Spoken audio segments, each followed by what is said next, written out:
lot of this isn't going to make sense to you, and I'm sorry about that.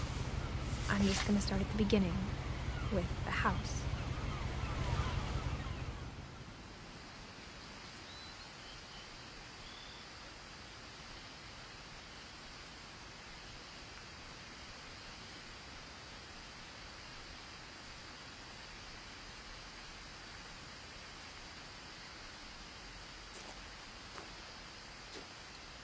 Someone had put up a chain link fence, but it looked like I wasn't the first person to hop it.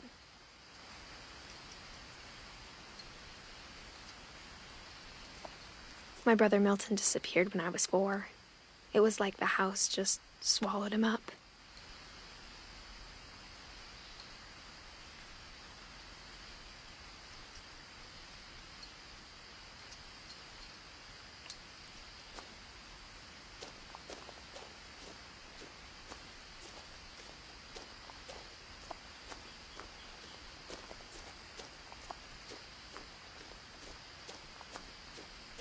I lived here until I was 11, but I wasn't allowed inside half the rooms.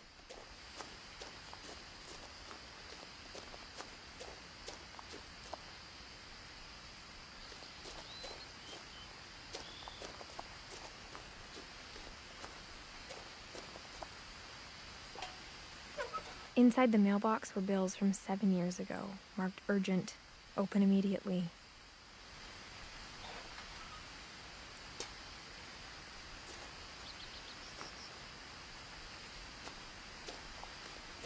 I hadn't been back since my brother Lewis's funeral.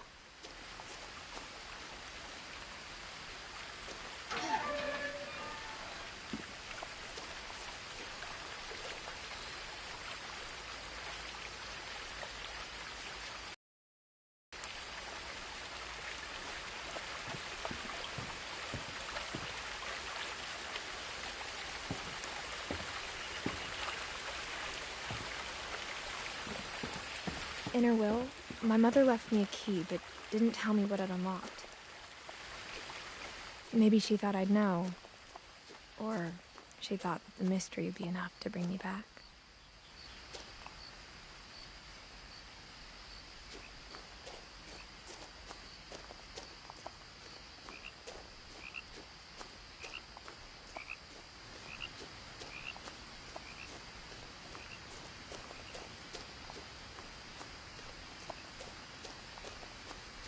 No one had driven this way in a long time, but I saw a few hoof prints.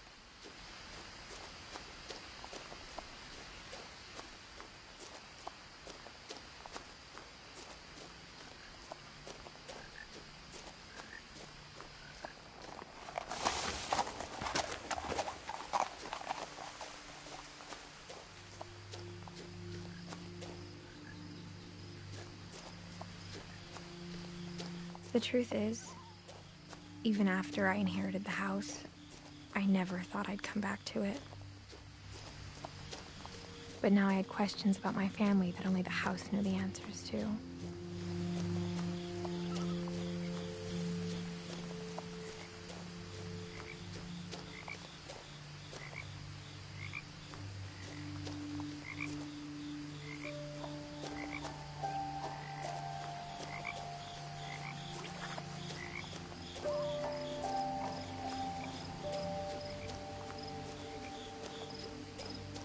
The woods around the house have always been uncomfortably silent, as if they're about to say something but never do.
The house was exactly like I remembered it, the way I'd been dreaming about it.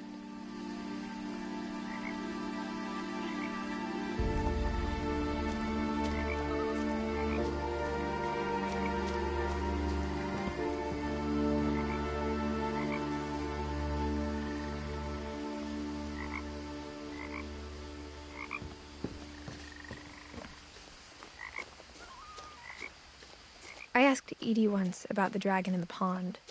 She said it had killed her husband. I was 6. It seemed like an odd joke to me, even then.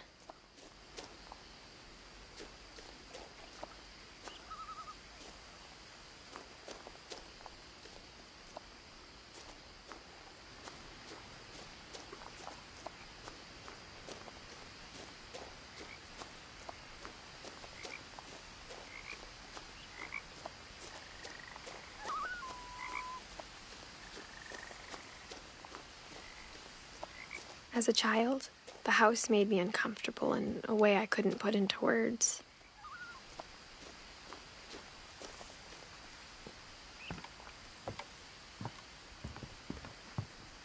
Now, as a 17-year-old, I knew exactly what those words were. I was afraid of the house.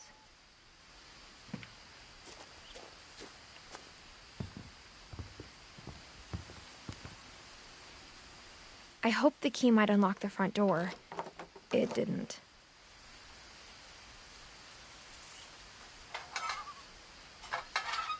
Looking in, I felt like the house itself had been waiting for me.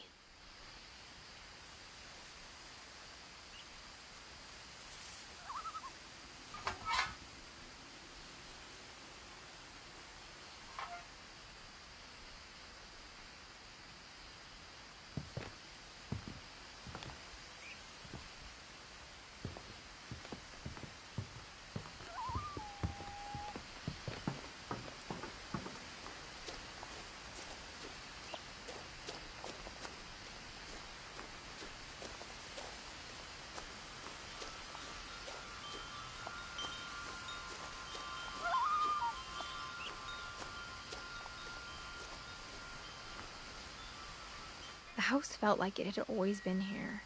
Even the swing set was older than my mother.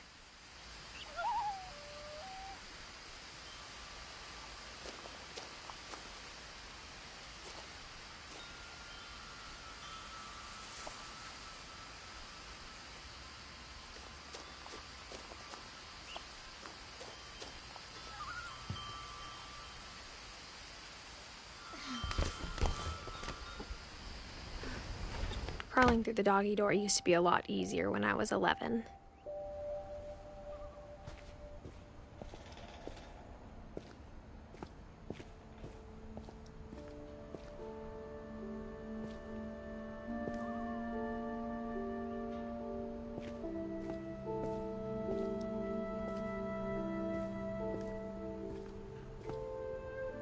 The power had been turned off the night we left. For the first time in years, I felt like I was home.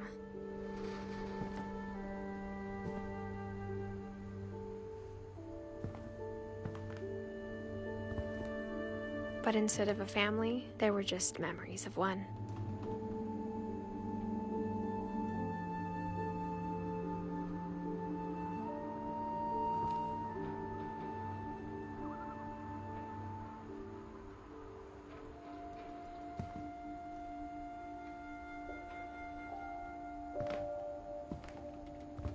Like how only one restaurant would deliver to our house, so we had Chinese a lot.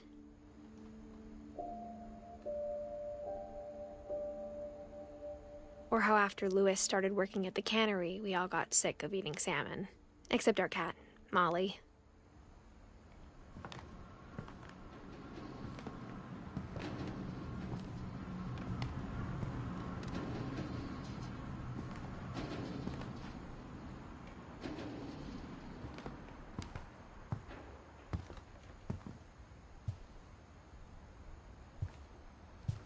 The table was still a wreck from the night we left. It was like a bomb had gone off, killing everyone but sparing the furniture.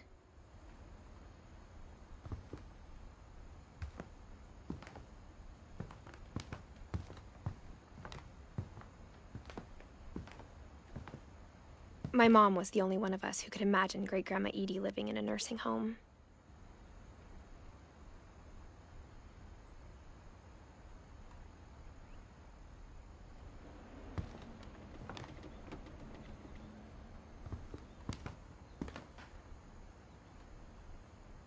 Nothing in the house looked abnormal. There was just too much of it, like a smile with too many teeth. Even the fireplace had a story.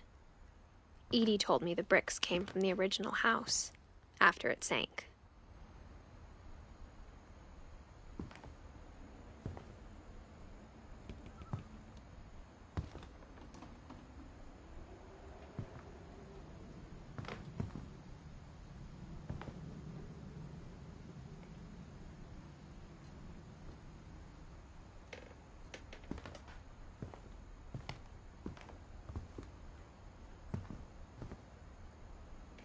Mom always told me to stay out of the basement, so I wasn't too surprised when the key didn't fit.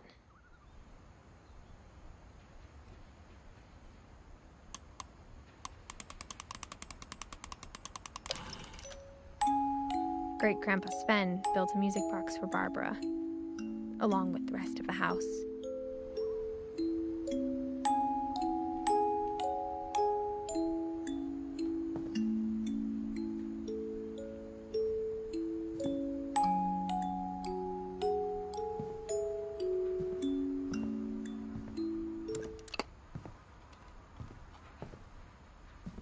A lot of things got left behind in the whirlwind of that last night.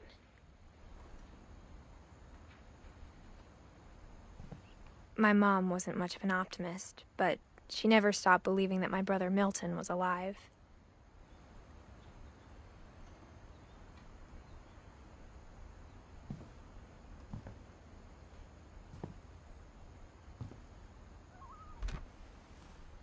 Edie told me once that every Finch who ever lived is buried somewhere in the library.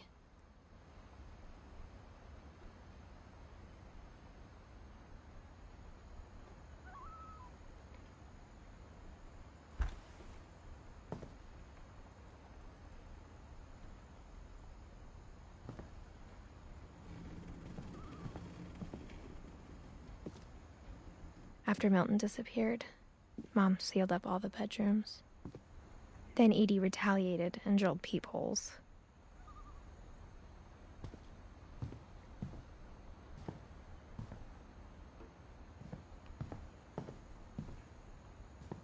Whenever people ask me about my family, the first thing they always want to know about is Barbara.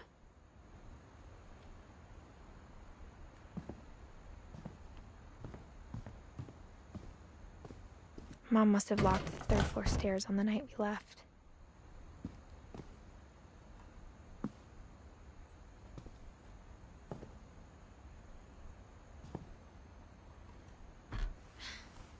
Barbara was a child star for 2 years, until America grew out of it.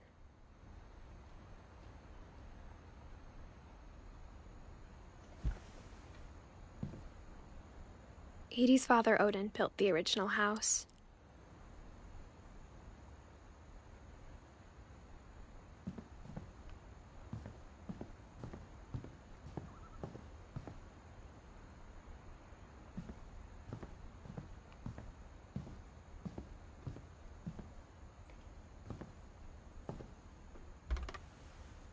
My Grandpa Sam spent 7 years sharing a room with his dead brother, Calvin.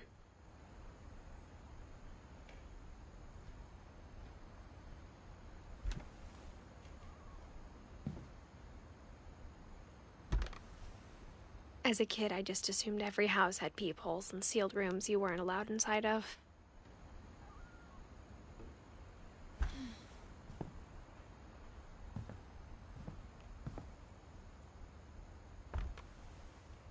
The last time I was in Edith Sr.'s room, I was 10 and she was painting my portrait.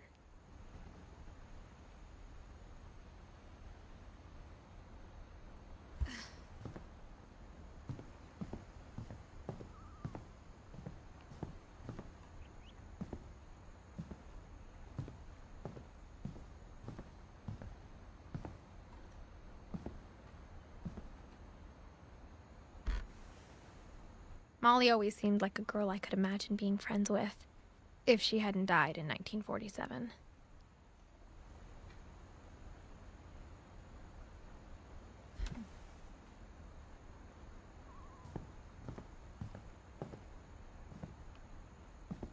I spent a lot of time playing in Great Uncle Walter's room.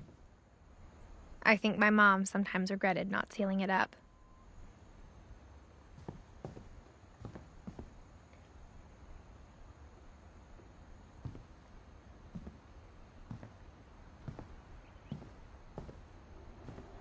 Lewis told me there were secret passages, but I never believed him.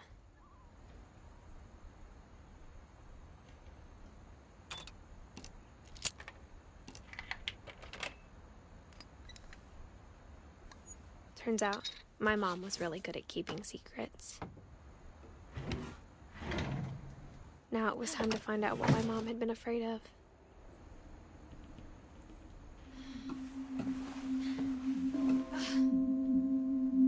From the paintings on the wall, it was clear my brother Milton had been here before me.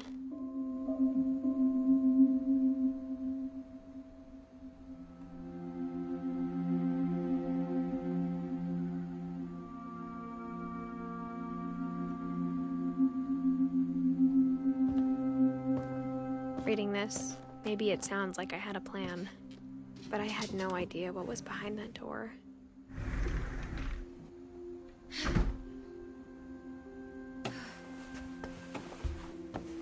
Just like I had no idea where all this was gonna lead.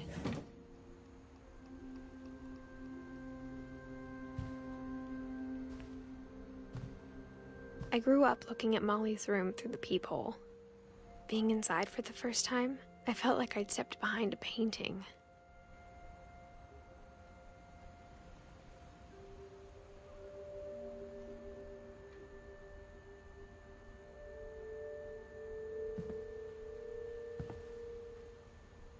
Molly's gerbil had a tiny bedroom with its own even tinier gerbil cage.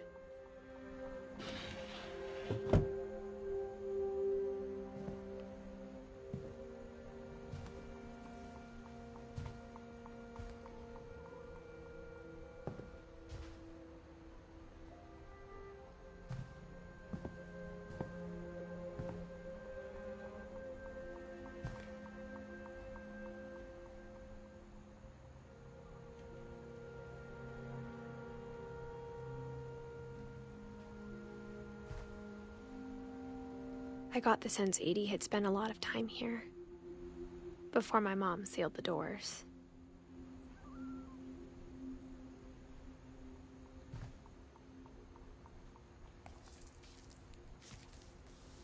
December 13th, 1947.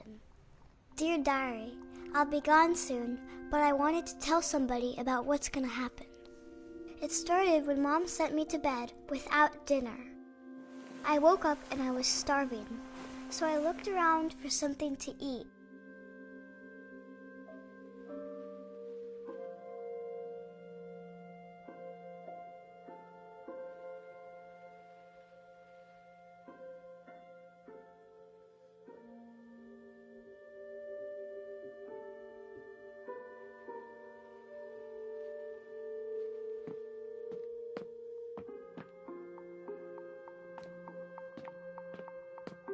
The gerbil food was dry, but I didn't mind it.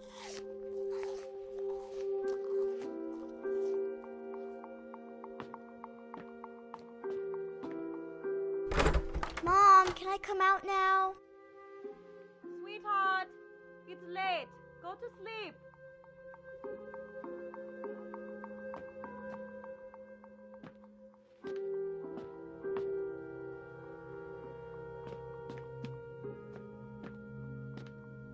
My Halloween candy was all gone.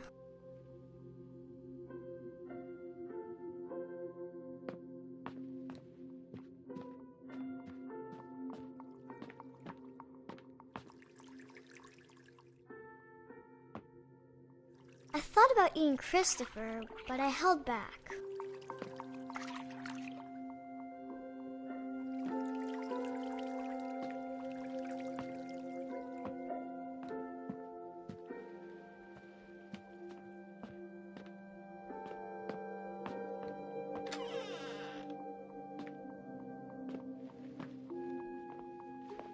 I kept eating and eating.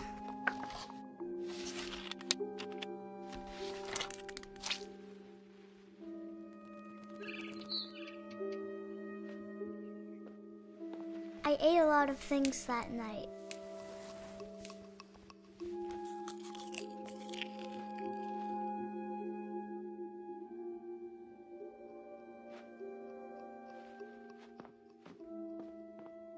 Then I heard chirping outside my window. It was a barn swallow going back to her nest. I reached out for her.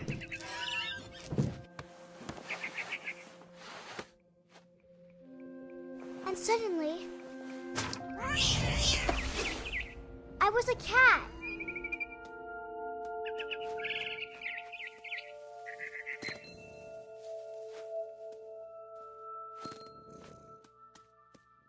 I tried to be quiet, but the bird was really scared.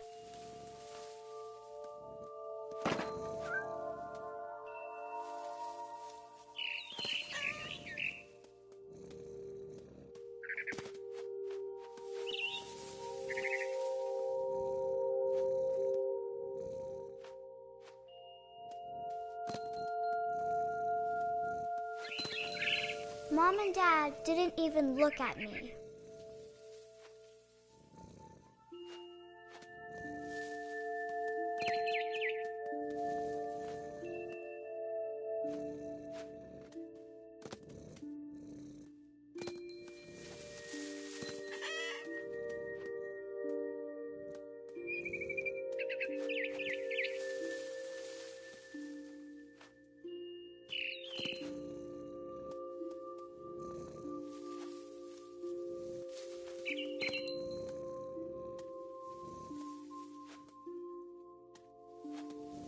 The babies were all gone.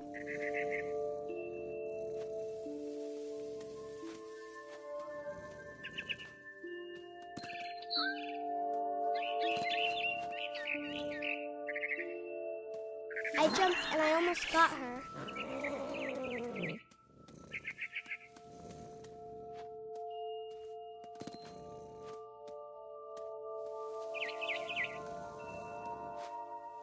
I could tell she was getting really tired.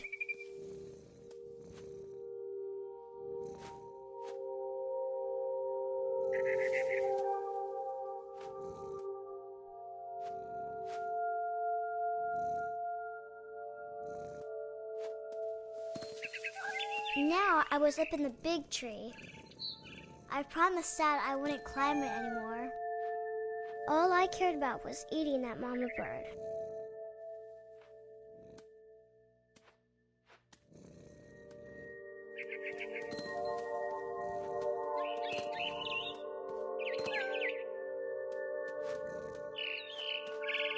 I gobbled her up. And suddenly, I was an owl. First, all I heard was the wind. Then I heard little teeth nibbling in the grass.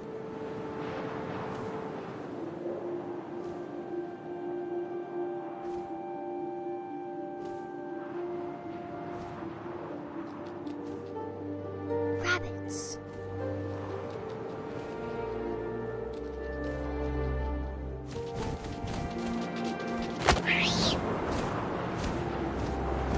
I imagined his face looking up and seeing mine through my talons.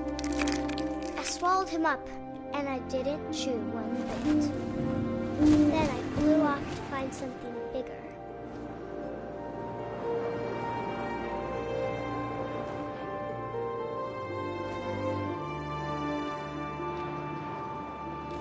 A mama rabbit.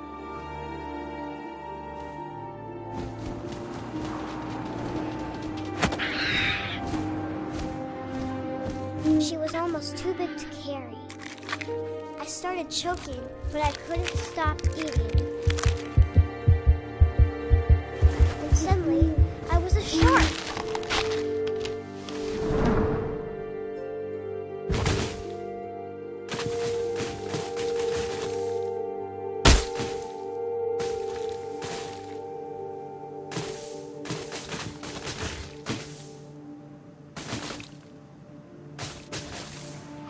I rolled off a cliff and into the ocean.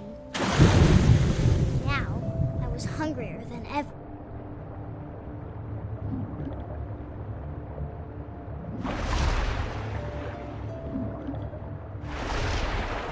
I wanted fat, juicy seals.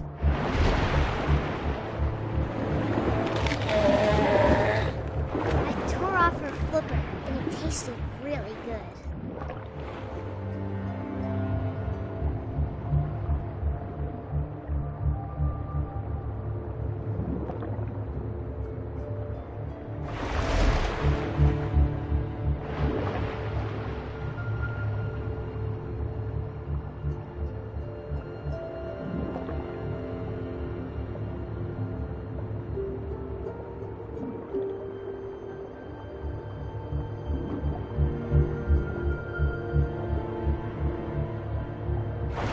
Grabbed on tight.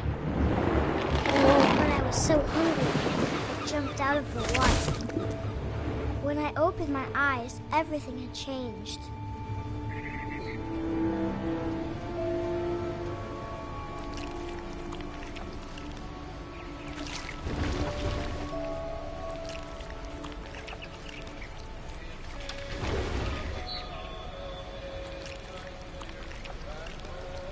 Now I was a monster, and I smelled people everywhere.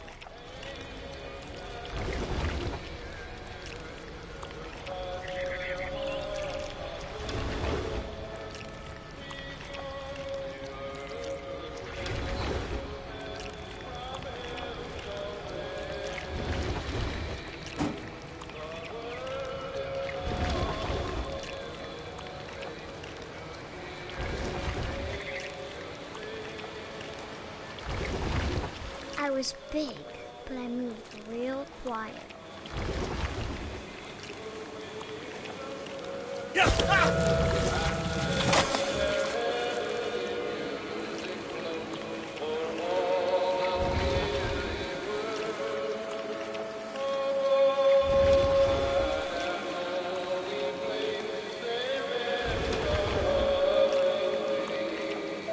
I wanted to stop, but also I didn't.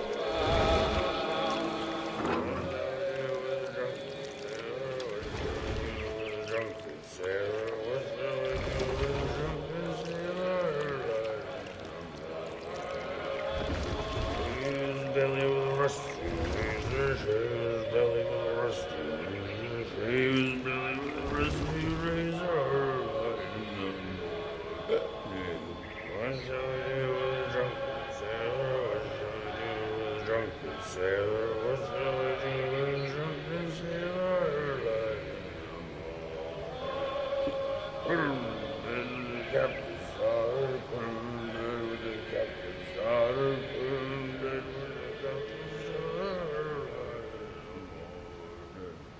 shall we do with a drunken sailor? What shall we do with a drunken sailor? What shall we do with a drunken sailor?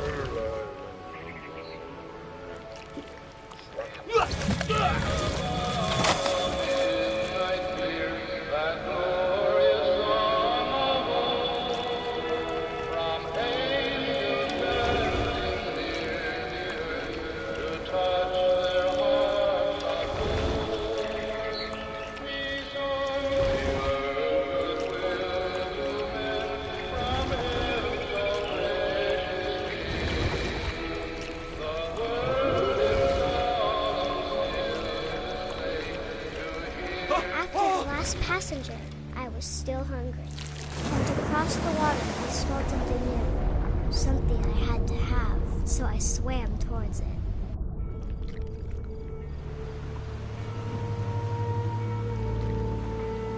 I slithered onto the sand, and the good smell went into an old pipe.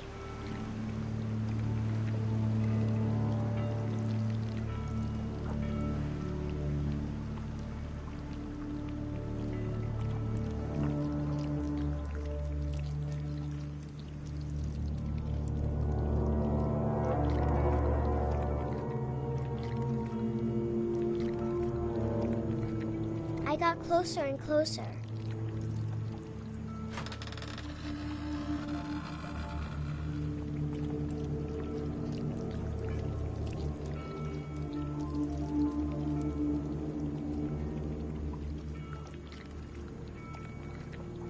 All of my stomach started growling.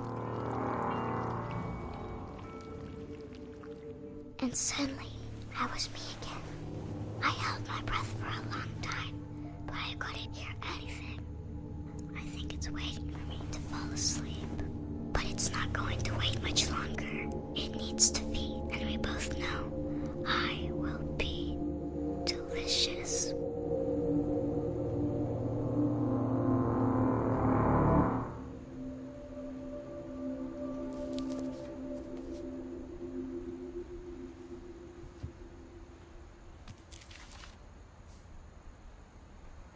I'm not sure if I believed all of that, but I'm sure Edie would have.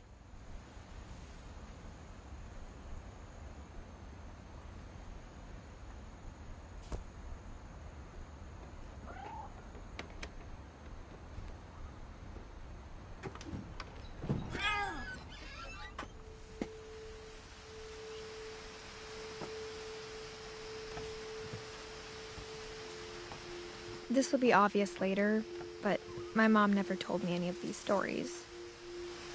Edie would have, but Mom didn't like bringing up the past. Though, when we adopted a stray kitten, she was the one who named it Molly.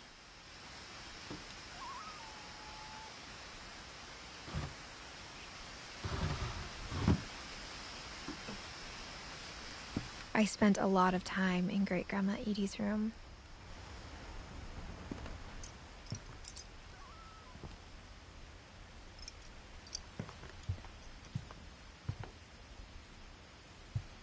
Louis died a week before we left, but Edie had already started to memorialize him.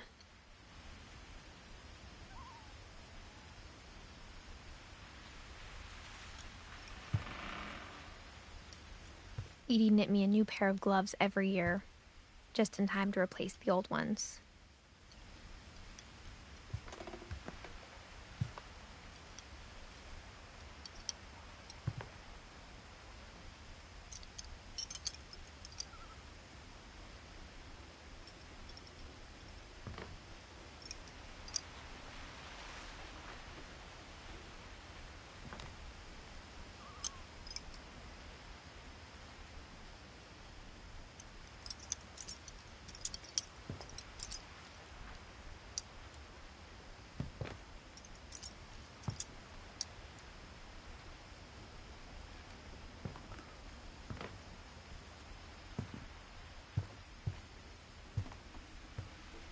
Edie gave a big interview about a mole man living under the Finch house.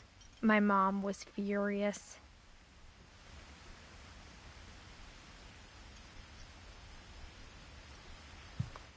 I hadn't thought of myself as Edith Jr. for a long, long time.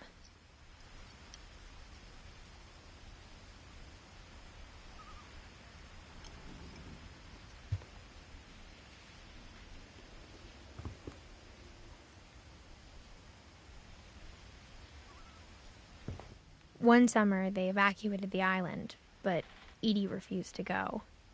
For a few weeks, she was a celebrity.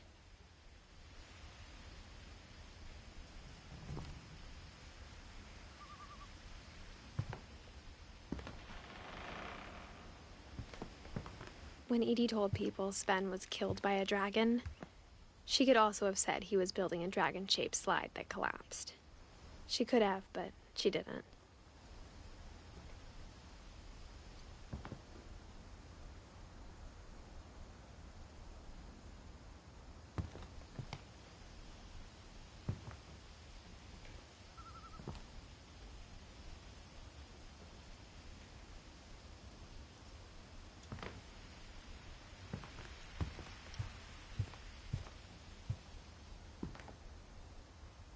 Her room was like a museum.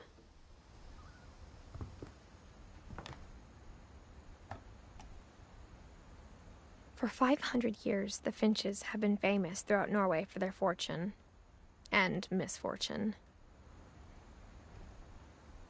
Odin Finch buries the latest victims of the family curse, his wife Ingeborg and their newborn son, Johan.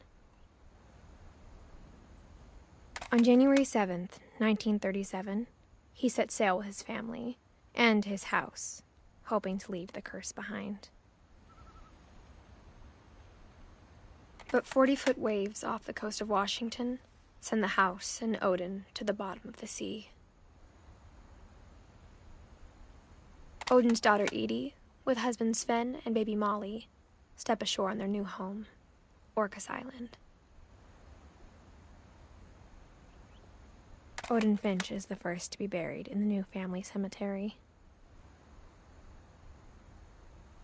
His daughter Edie is already dreaming of a new Finch house.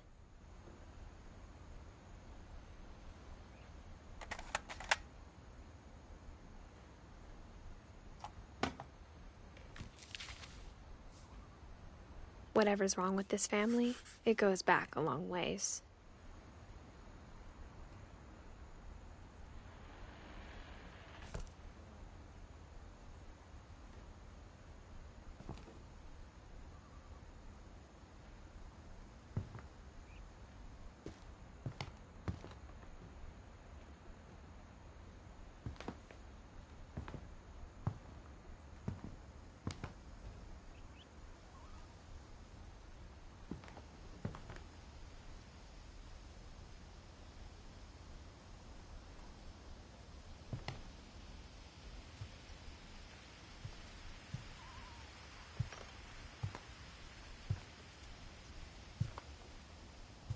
Even in her 90s, sometimes Edie seemed a lot younger than my mother.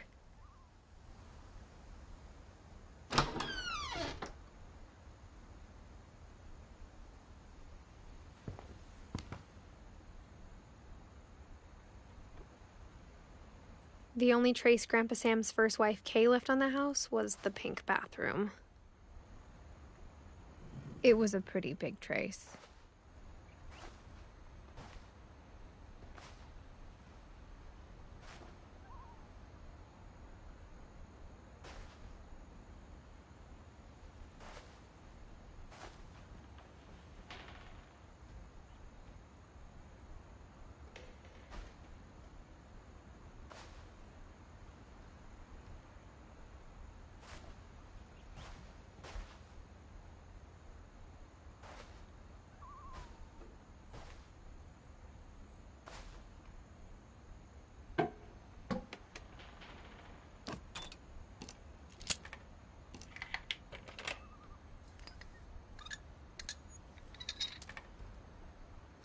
There's a secret in this bathroom. It's in the last place you would look. It isn't in the cupboard. It's hidden in this book.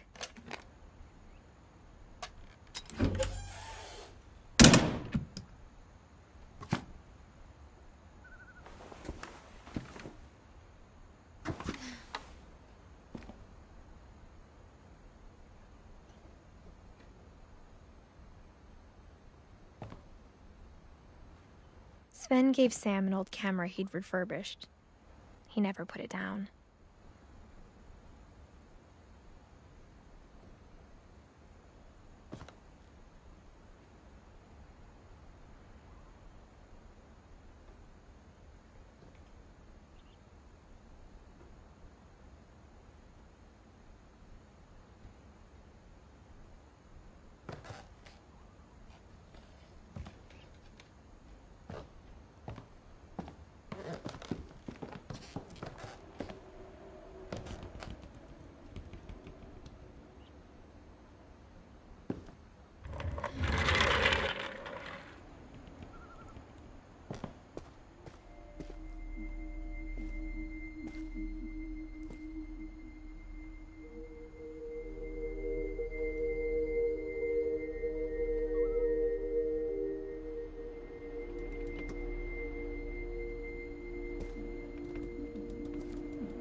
I knew Grandpa Sam had a twin, and that he never talked about him.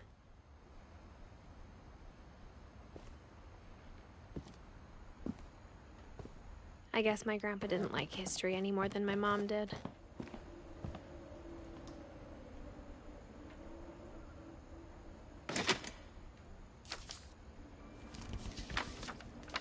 How I Want to Remember My Brother by Sam Finch.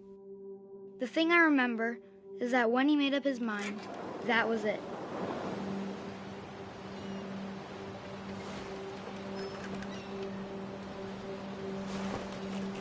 My brother said he'd die before he ate another mushroom, and he did. At Barbara's funeral, we swore we'd never be afraid again, and he wasn't. I think Calvin always wanted to fly. Sam! Calvin! Dinner's ready! Coming! But that day, he finally made up his mind to do it.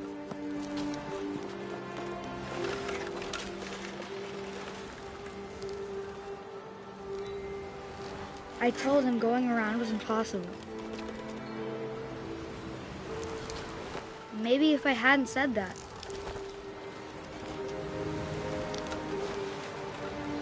Calvin! I'm not gonna tell you again! Maybe if the wind hadn't picked up. Then maybe he'd still be here. But I doubt it. I think he'd already made up his mind. That's what I want to remember about my brother.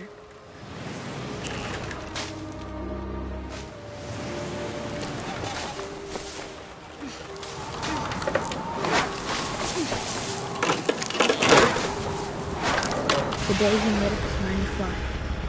And he did.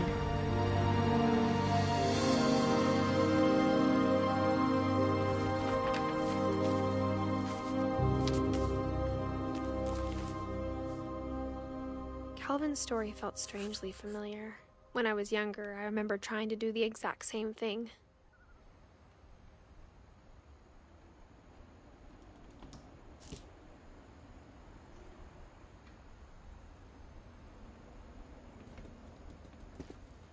After the funeral, Edie roped off Calvin's half of the room.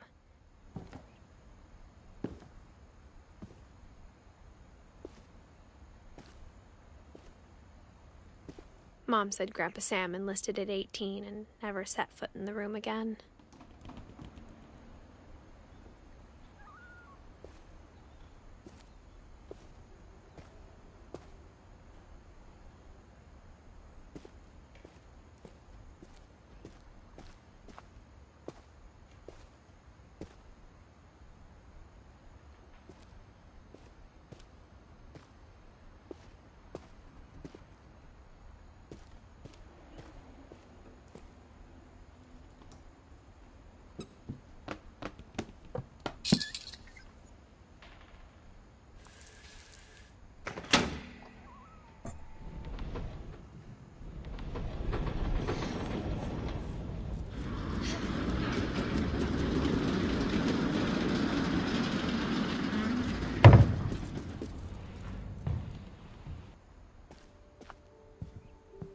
The passages were a pretty tight fit. They'd obviously been built for smaller hands and bellies.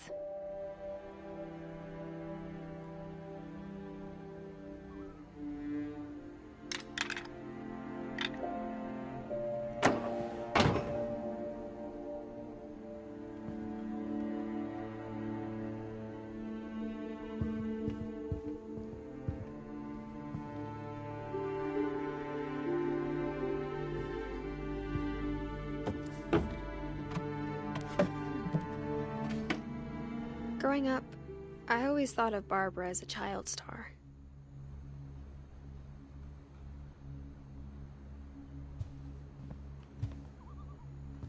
I never thought about how hard it must have been for her afterwards.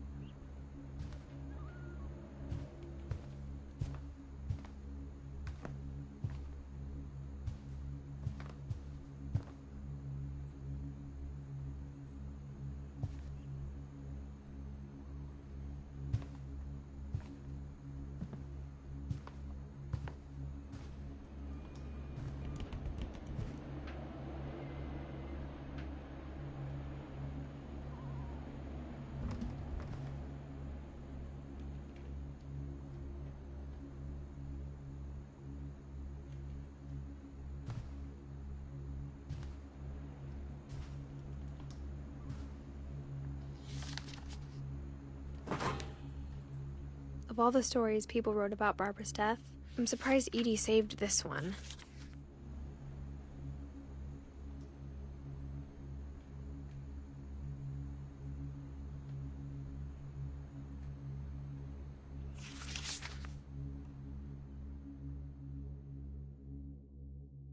Old Jack here with another ghastly tale inspired by America's most unfortunate family. I'm calling it The Surprise Ending of Barbara Finch.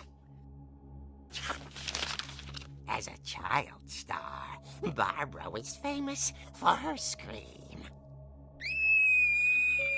Now at 16, she was all washed up.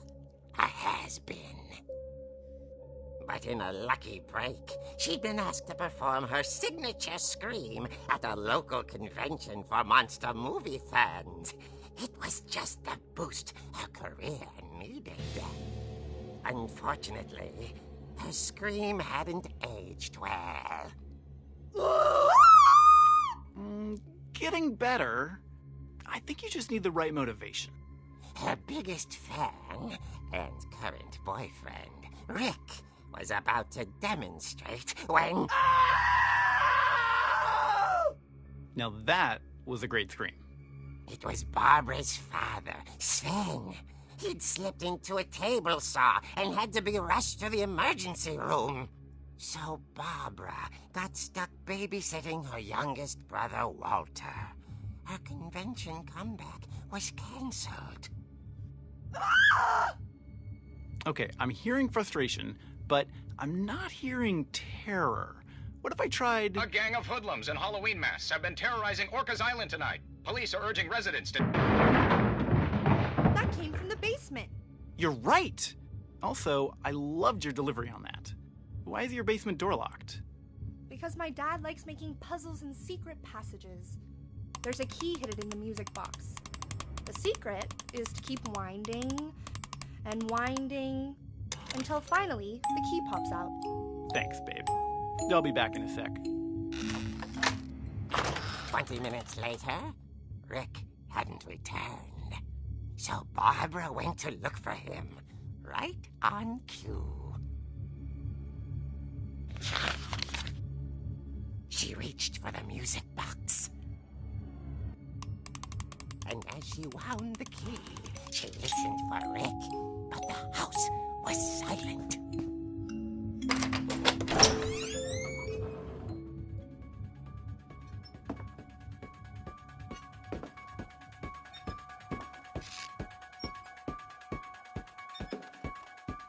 She found Rick's crutch and imagined the worst.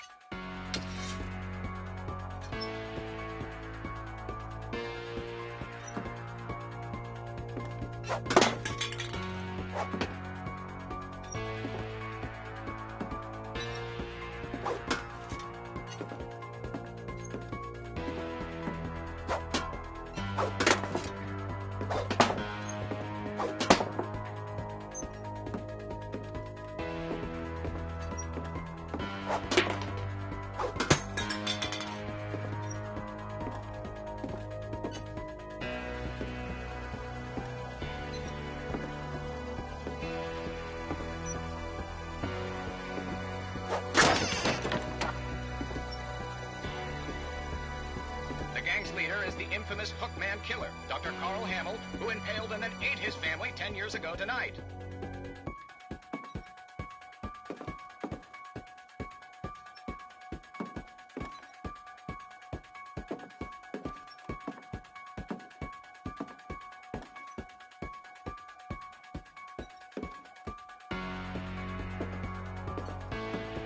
Old Finch rattled and grew still.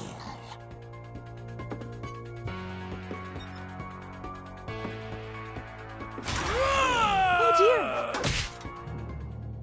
Oh! Rick? Barb, relax. I was just trying to scare you to help you find your scream. Well, I'm not scared, Rick. I'm furious. Then act furious. All I'm getting from you now is that you're hurt and confused and you're... She threw him out, but she kept a little something to remember him by. Barb, have you seen my other crutch? And she was still holding it when she fell asleep watching the late picture show. Hours later... Barbara! Walter, what's going on up there? Ah! Okay, I'm coming up, but if this is a trick, you're dead, Walter.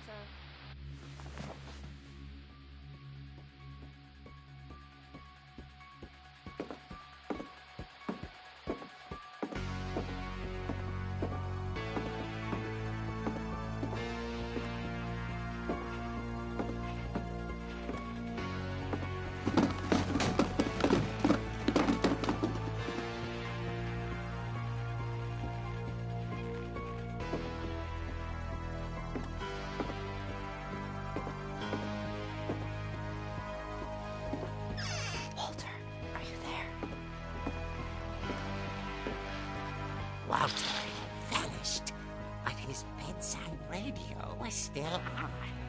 Orcas Island police describe the man as 6 feet tall, with a steel hook for a hand. Residents are urged to lock all doors and windows and notify the police of any suspicious activity. Barbara turned, saw the hook man, and was speechless. He was quite smashing. And funny was, he couldn't get enough of Barbara. Okay, Barbara, there's gotta be another way out of here. That night, she played her part beautifully.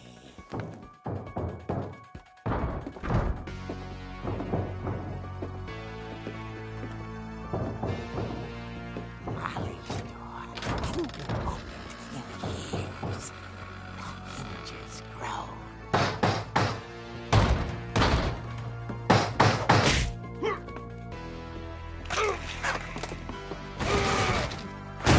He wasn't moving, but she sensed the story might not be over yet.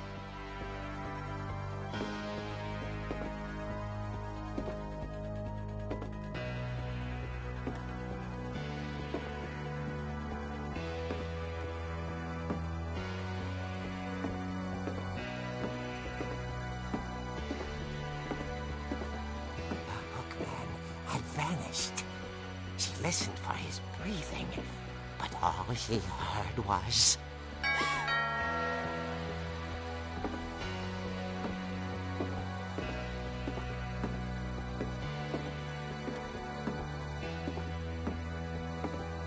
someone at the door was dying to speak to young Barbara. At the door, she heard whispering. It was coming from inside the house.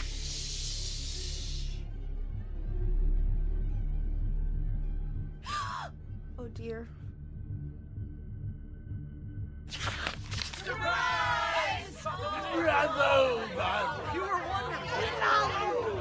monsters had come to surprise her.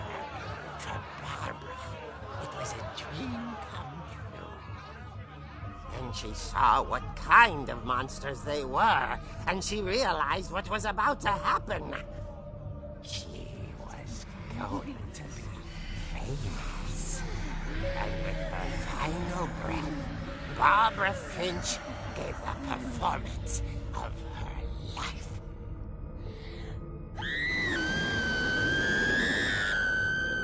I wasn't there myself, but I hear Barbara was magnificent. Poor girl. She had a taste for stardom. But unfortunately, so did her fans. Of course, the police blamed it all on poor Rick, who disappeared the same night. And little Walter? Hiding under his bed the whole time. He took it all pretty hard, but that's another story. As for Barbara, tucked inside the music box is all they ever found of her. Her ear. Now that's what I call a real eerie tale.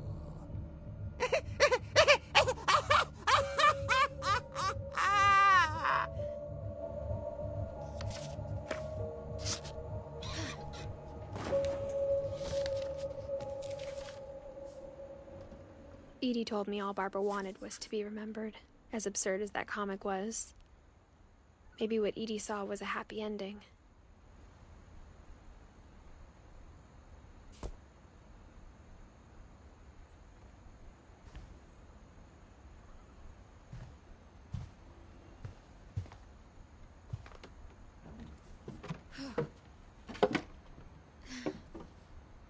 I guess now I know why Mom didn't like me playing with the music box.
Mom said the basement was off limits, unless I wanted another tetanus shot.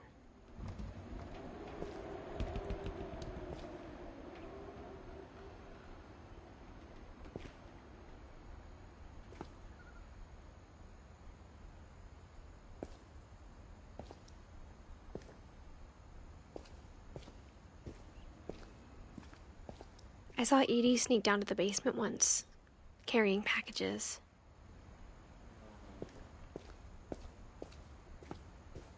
I thought maybe she was hiding presents.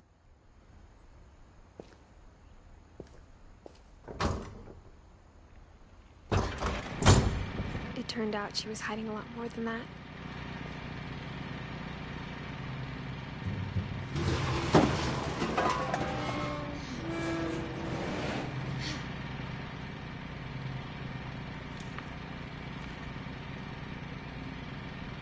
I remember asking Mom once about where Walter had gone. She said after Barbara died, he got as far away as he could.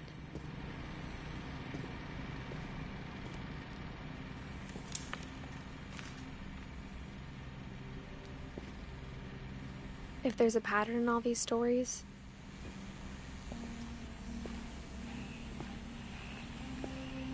I think it's that none of us has gotten very far.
Goodbye, everyone. I can't believe I've been down here for 30 years. On that first day, after the shaking started, I didn't think I'd survive a week.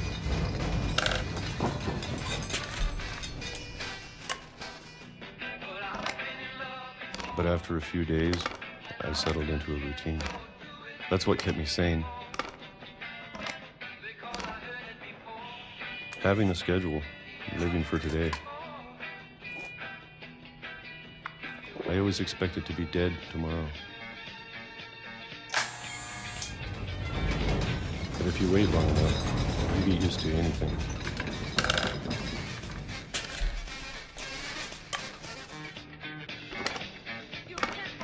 Even a monster on the other side of the door starts to feel normal. Almost friendly.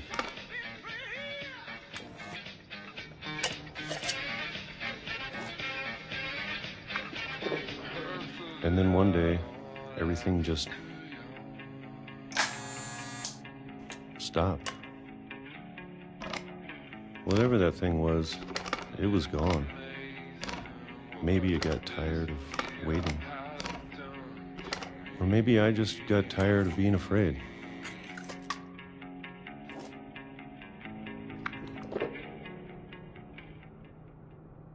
It's been a week now, the longest in 30 years. I'm done waiting. I have to leave while I still can.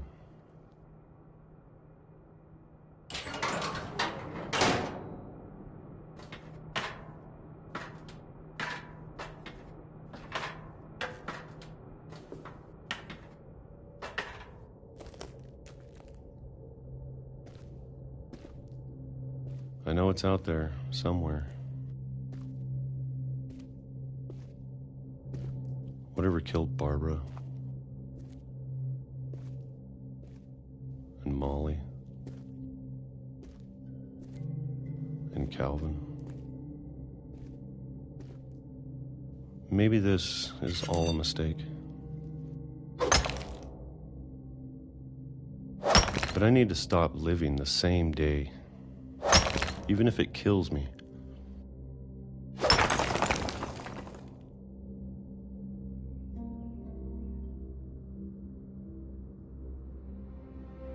Whatever's out there, I want you to know I'm ready for it. I'm going to appreciate all of it, especially the food. I don't mind if I only have a year left. Or a month. Or a single week. I'd be happy with one new day. I can already imagine the sun on my face.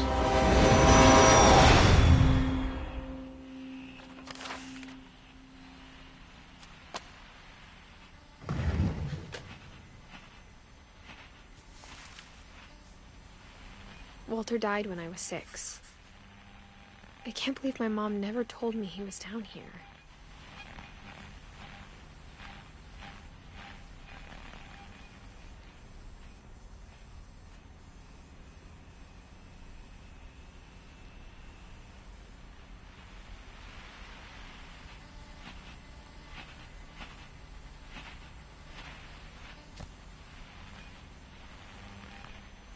I'm sure my mom was trying to protect me.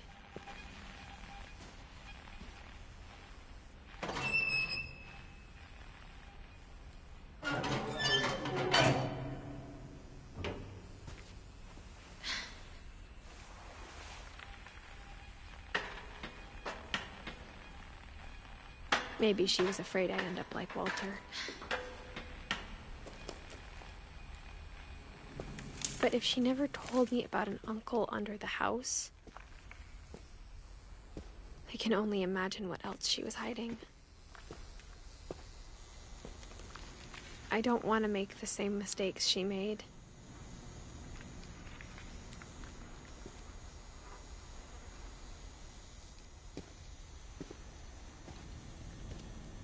Trying to bury something that's still alive.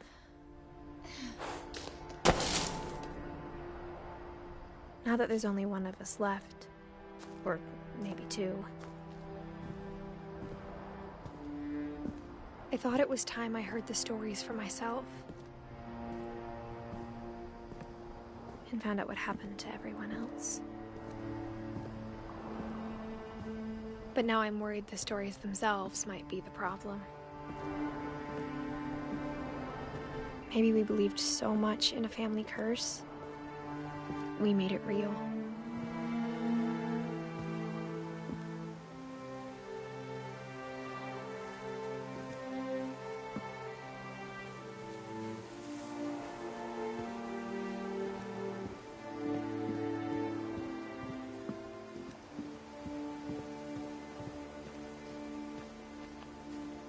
I don't know if I should even be writing this.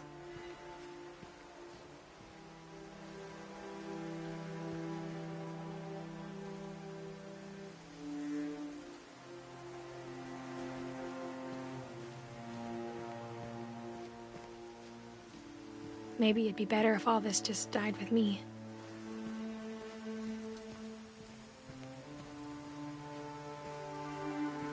But I thought you should know about your family.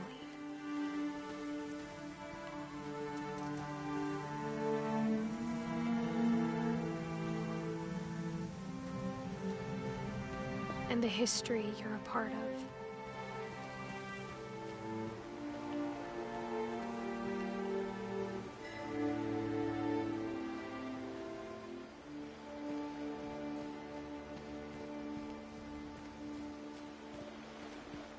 Though to be honest, I feel as lost as you probably do right now.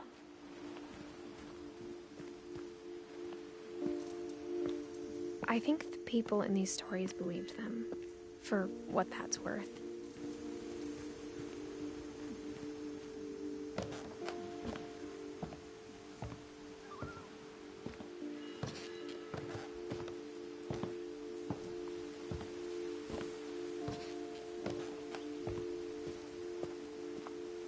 And when you look at the house, that history of imagination and stubbornness and madness, any of it seems possible.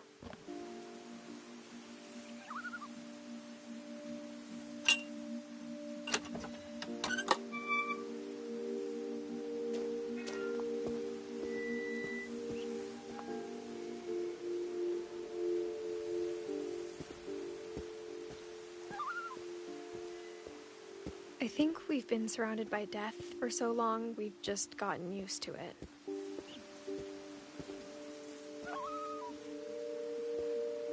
What kind of family finishes building a cemetery before starting the house?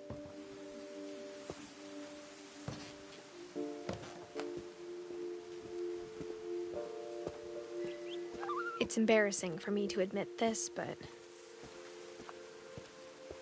the pet cemetery made me more uncomfortable than the human one. 3 of the gerbils are mine, and 2 had been my fault.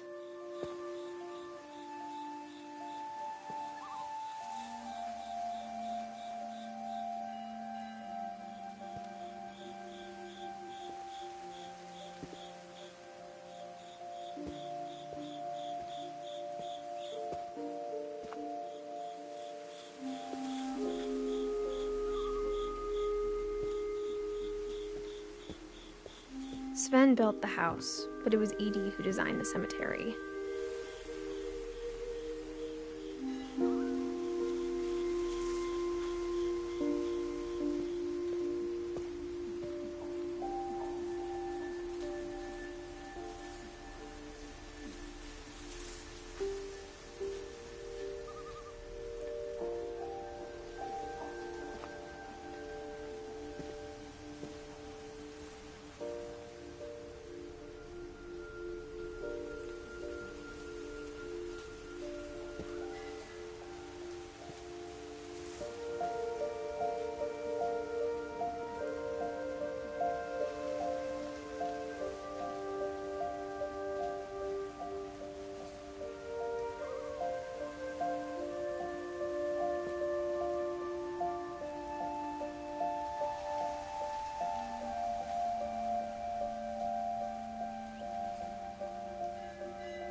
I'm sure Odin's monument had been Edie's idea. My mom was always trying to move on, but for Edie, the past never went away.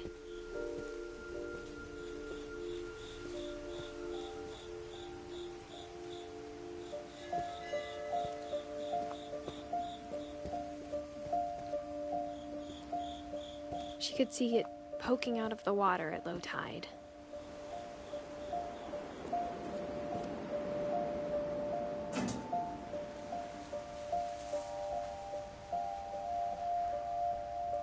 Edie said she dreamed about the old house every night.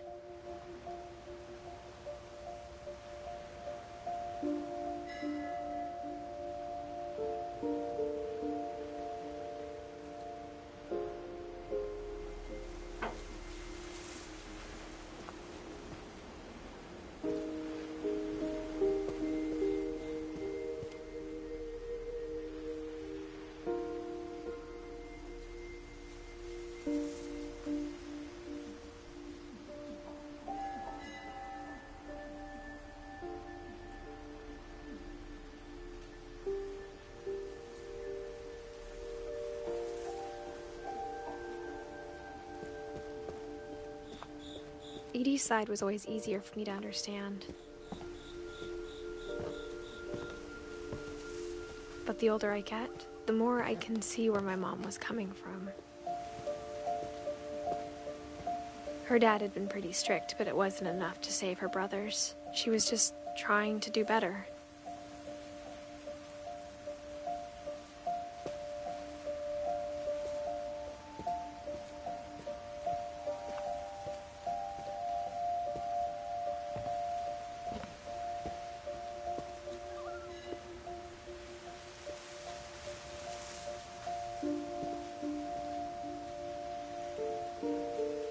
She lost 2 of her brothers, just like I did. I get why she tried so hard to protect us.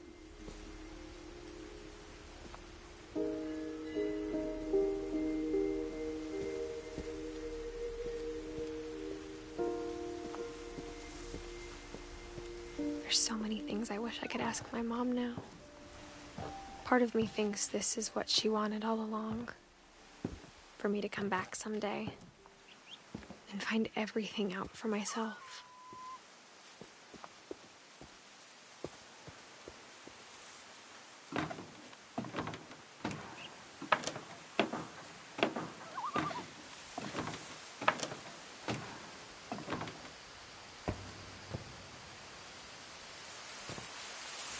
But looking back on it now,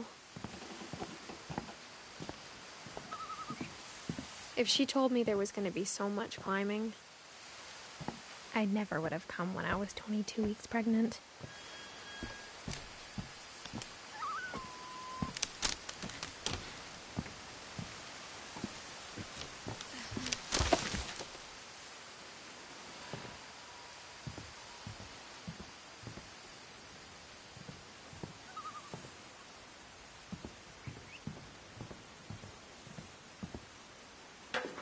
I never met Grandpa Sam, but I think he and my mom had a lot in common.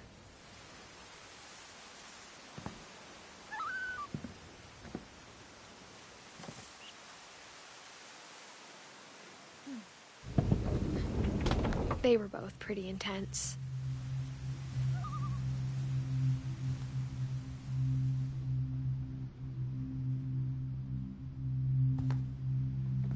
Instead of hiding from death, Sam seemed to go out of his way to meet it.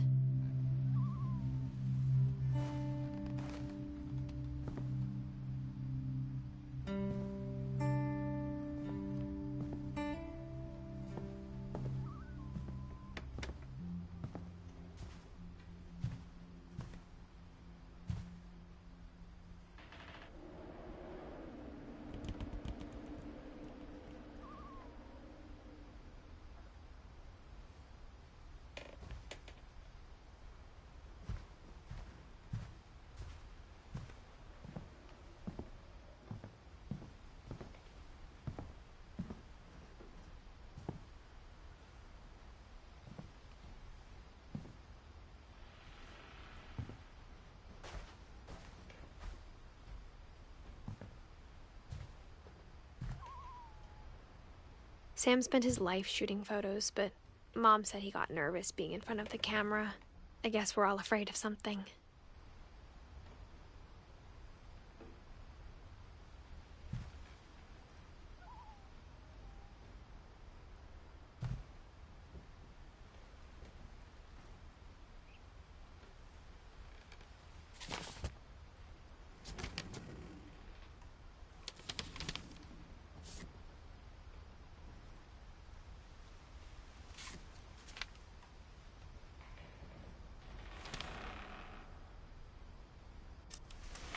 Dawn, I promise, you'll never forget this weekend.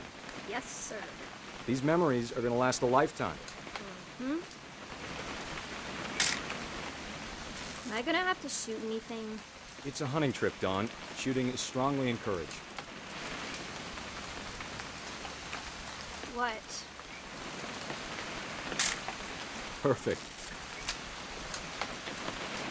It's gonna rain the whole weekend, isn't it?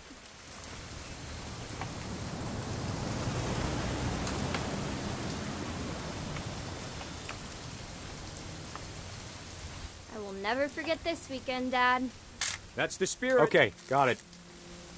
I'm gonna take some pictures, okay? Just be careful. That camera's older than you are.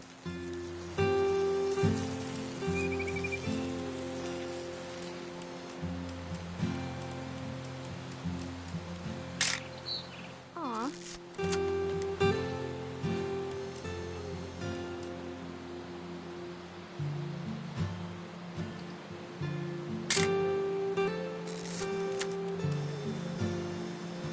Definitely should not have drunk all that coffee. Hold still while I take a picture of you. I definitely won't be moving. Are you done? Hey! That's a keeper. Nothing quite like being outside. I'm just saying, I'm not always gonna be here, Dawn. You'll need to remember this stuff, if you want to survive. I'll be fine, Dad. You know who else thought he was gonna be fine? Some guy who died. Dawn, I'm being serious. I know, Dad. You're always serious. Doesn't being out here make you want to chill out? Well, to tell you the truth, I haven't been out here in 20 years.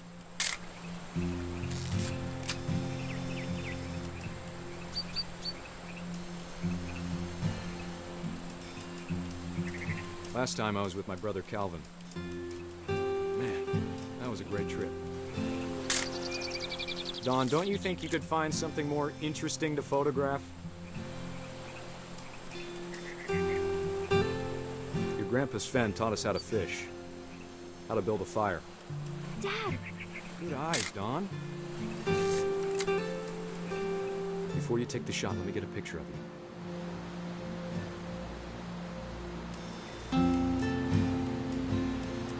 Dad, I... Just breathe. Turn off your imagination. Focus on your target.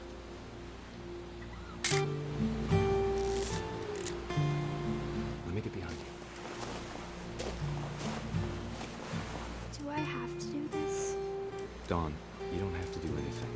But if you want to survive, you'll need to be strong.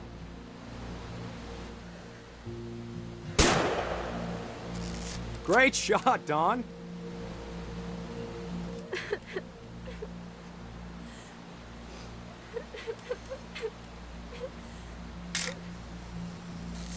I'm proud of you, Dawn. Always remember that, okay?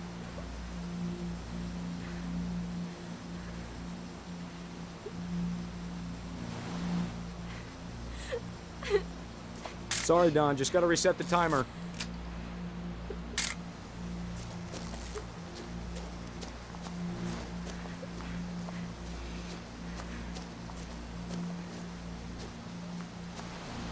Dad, it's twitching. I think That's it's totally so... normal, Dawn. Just focus on the camera. Try not to think about... Dad!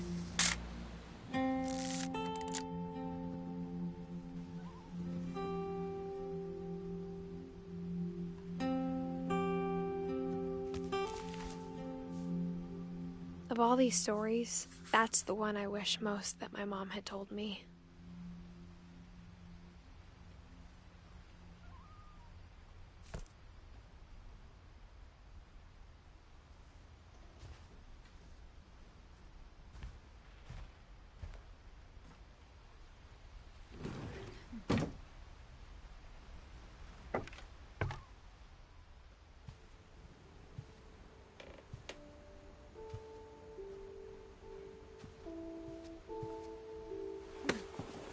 After Sam died, my mom and Edie got really close. They'd both lost a lot.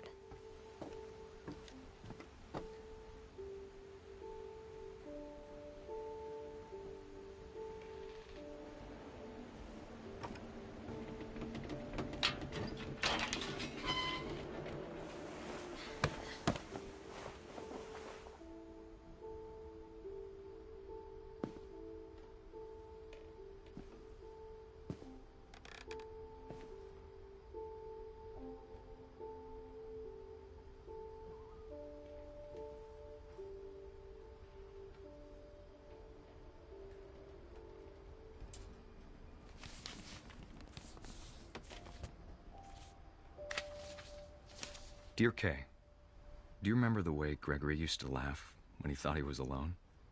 Like something funny was happening, but only he could see it.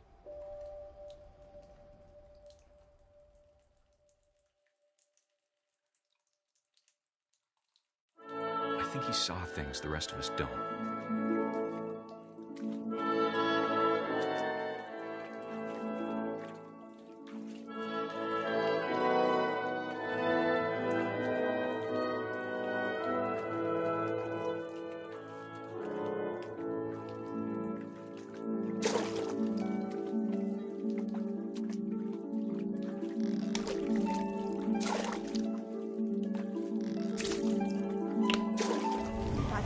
Gregory, it's time to... Hold on, sweetie. Hello? Sam, I told you I don't want to talk right now. I wonder what he saw. What his world was like.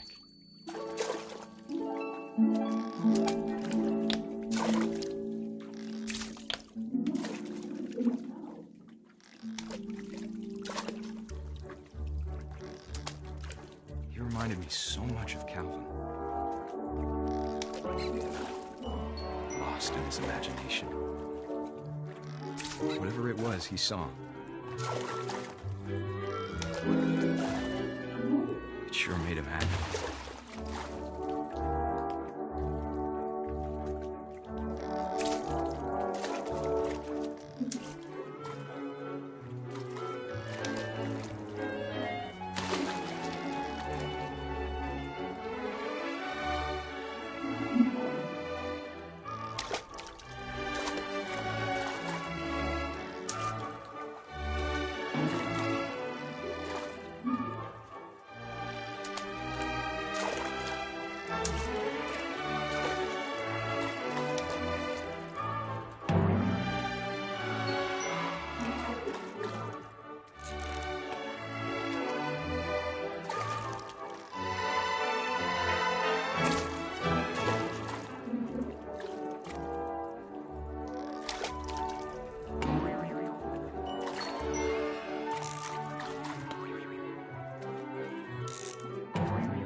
How silly it sounds.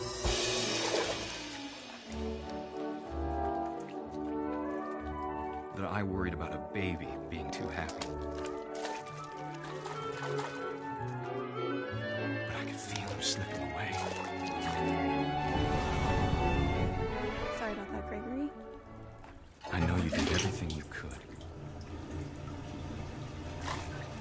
Maybe if I hadn't called that night.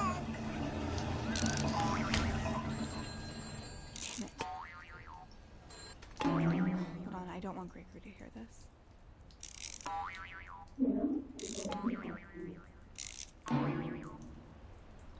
I wish he could have told us about the world we saw.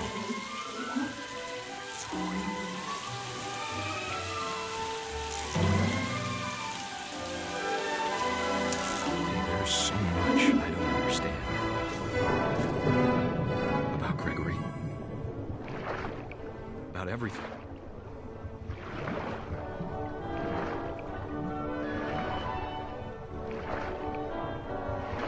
But I know what happened wasn't your fault.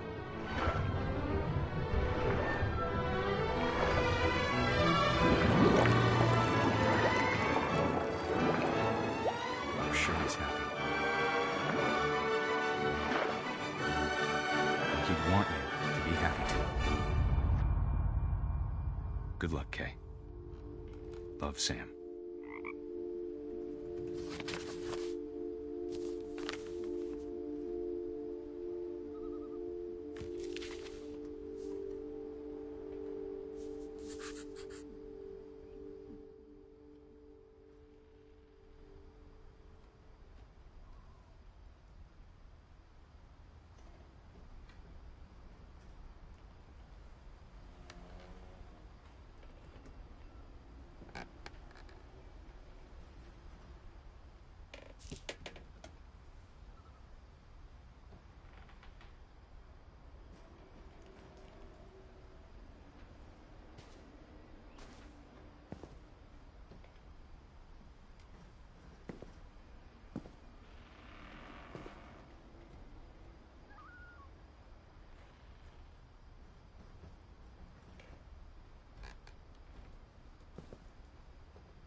I can't imagine my mom ever writing poetry, and yet...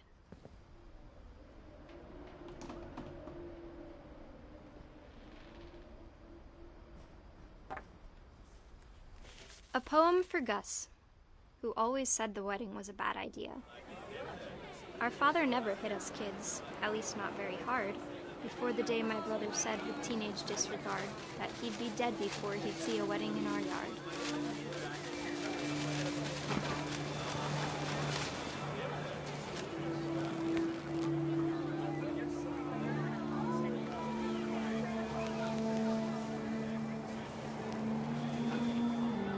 Father made him come, of course, but Gus stood far apart, just flew his kite and bottled up the storm inside his heart.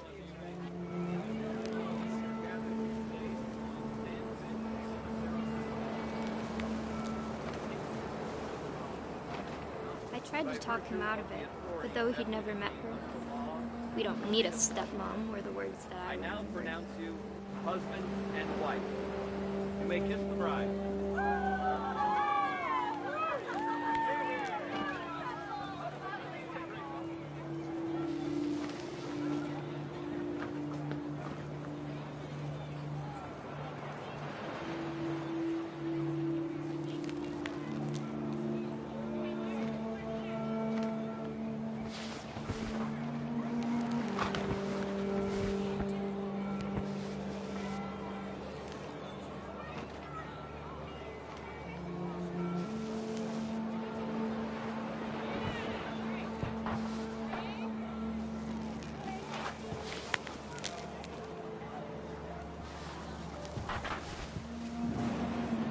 When the time for photos came, Dad ordered him to come here. But Gus declined and as a sign held up his middle finger.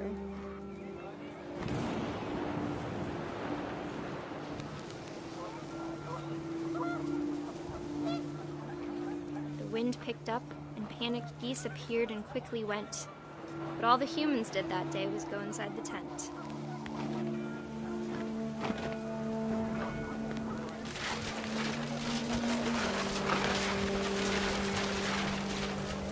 The rain came down in buckets then, but no one seemed afraid that nature might destroy the tent our dad had crudely made.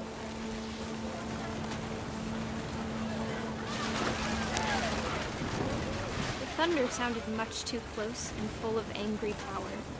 But all my father said to this was, "Make the music louder."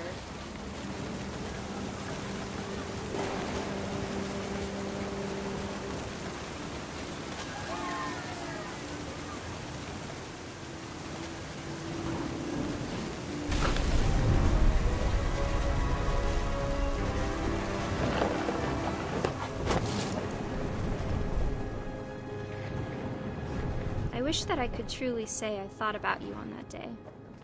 Out there on the beach alone, just you, the wind, the sea, and foam. But I didn't. Until we found you.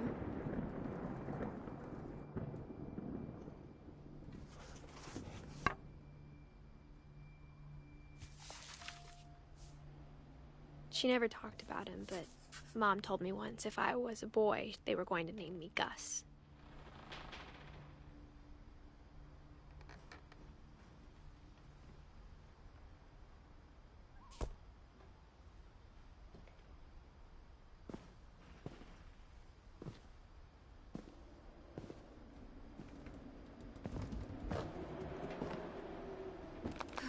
My mom moved up to the loft after her brothers died.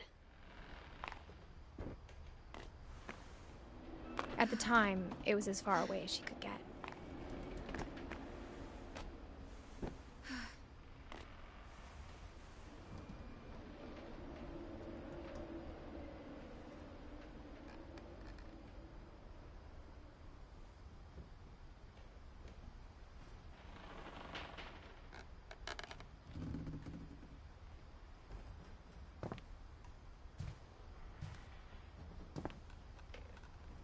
She spent a summer building houses in Calcutta, where she met my dad, Sanjay.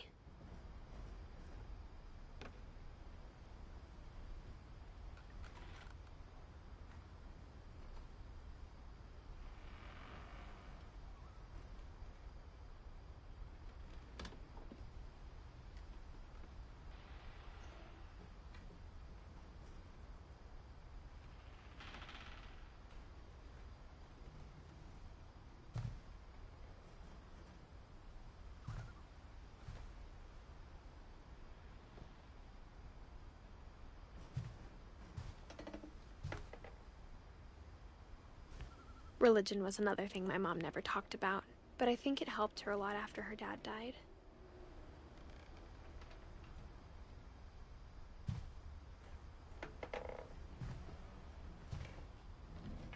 My mom moved to India a week after graduation and got a job teaching English. Louis was born a year later.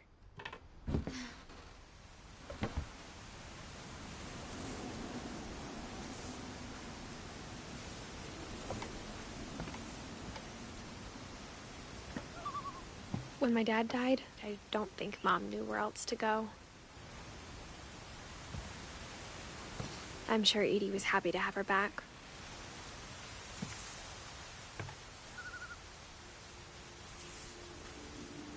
And to see kids in the house again.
The house had to get a little bigger, but Edie was used to that.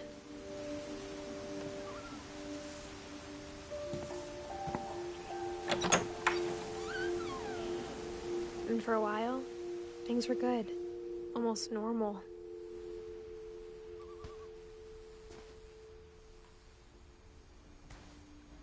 But it didn't last.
beginning of the end was Milton's 10th birthday, when Edie gave him a castle.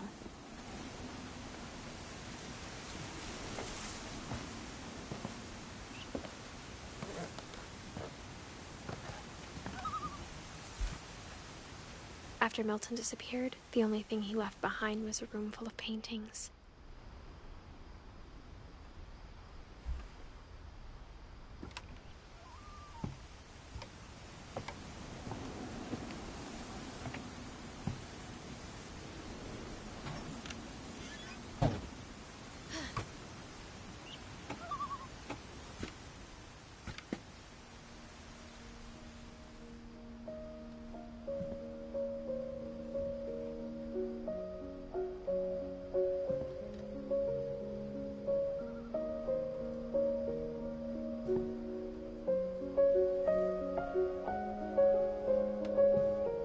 I think Edie was happy to finally have another painter in the family.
Milton Finch in The Magic Paintbrush.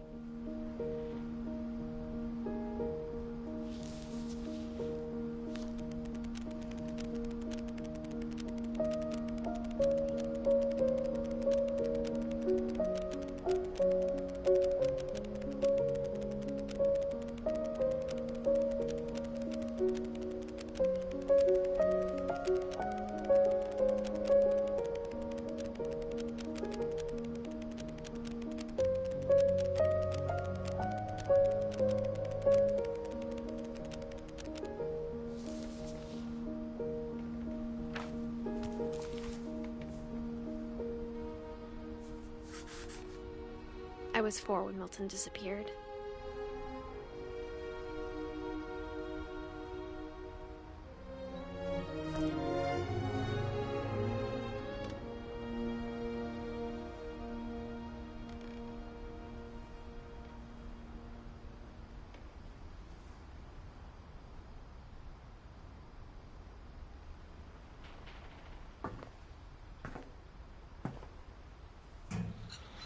Mom spent months searching for my brother. Then she sealed the doors.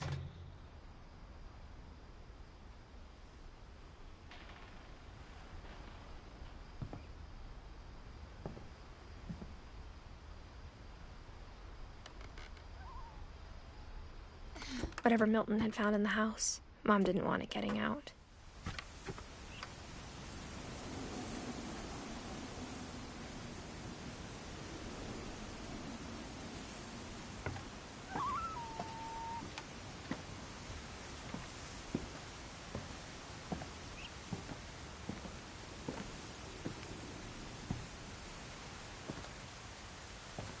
Mom definitely blamed Edie, but I think Louis blamed himself.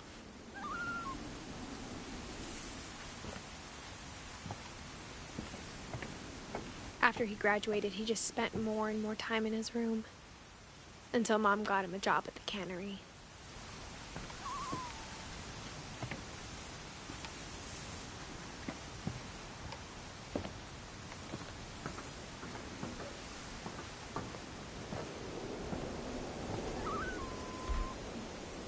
Everyone always told me to stay out of Louis's room, except Louis.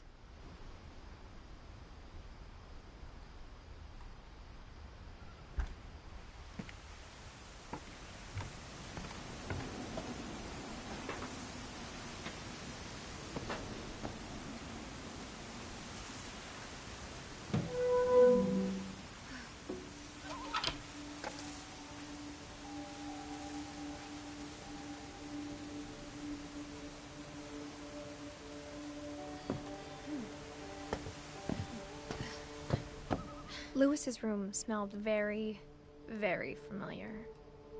That part of him lived on.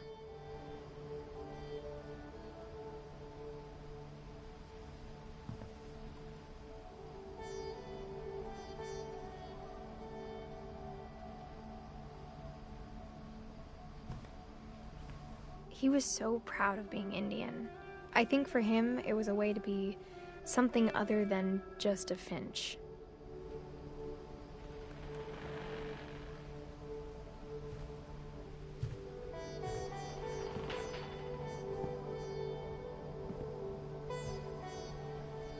Lewis and I spent a lot of time playing games together, but he was surprisingly bad at them.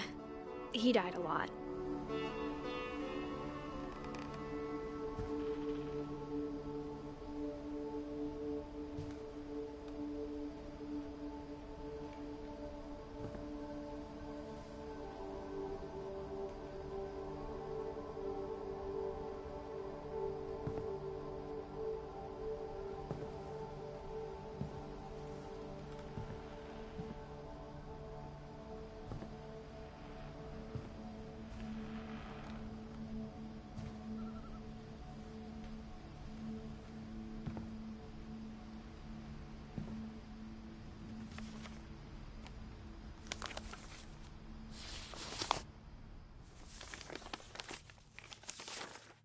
Dear Mrs. Finch, as Lewis's psychiatrist, I can understand your desire for an explanation. As I see it, the trouble began in January, shortly after we convinced your son to seek treatment for substance abuse. Newly sober, I believe Lewis first noticed the monotony of his daily life.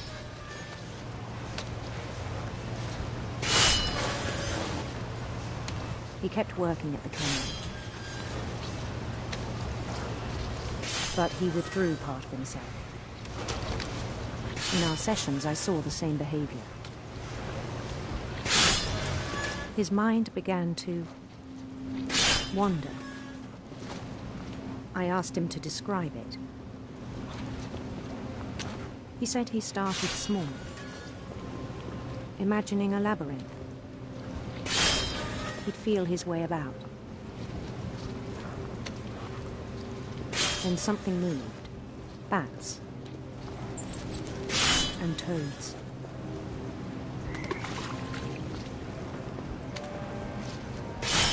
And things that have not names.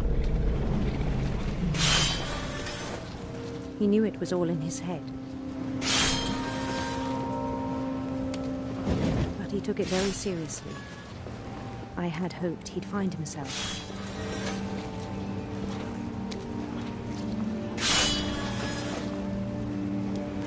But he found something more. I worried about him then. Daydreaming at the cannery. I spoke with his boss. But he said Lewis had become a model employee. Methodical, tireless, focused. Like a whole new Lewis. So I let him go on.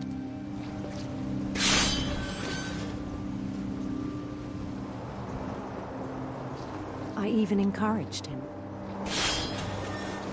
It seemed very promising at first. He told me he'd made a new friend.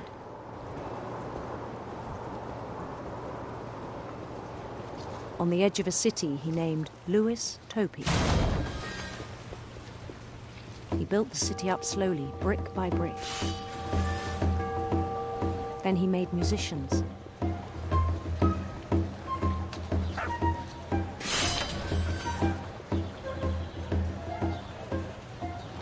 And songs for them to play. He talked about starting a band. And he was always humming something. Every day his imagination grew stronger.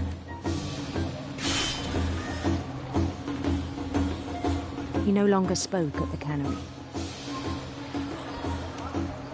But his chopping was as reliable as ever. Then one day it struck him that all the cheering crowds, Even the stones under his feet were all in his imagination, so he could do whatever he wished.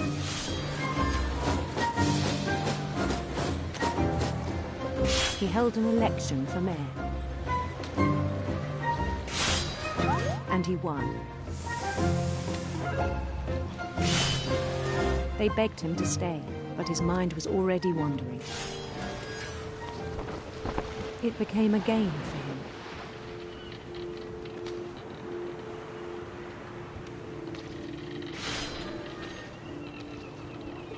He'd conquer a city, then immediately push on.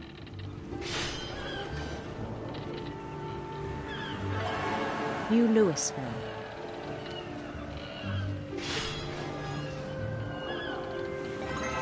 St. Louis. He started drifting away from our reality.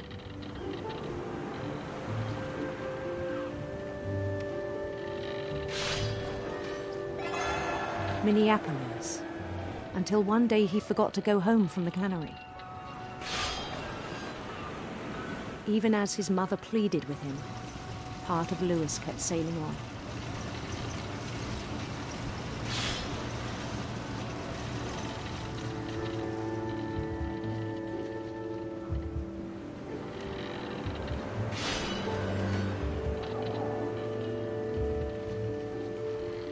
In Louisburg, he heard rumors of a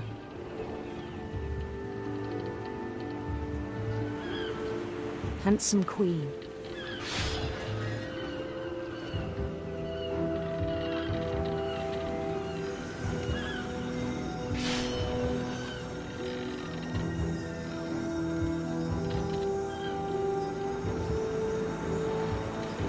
The queen was on her own quest for radiant rainbows.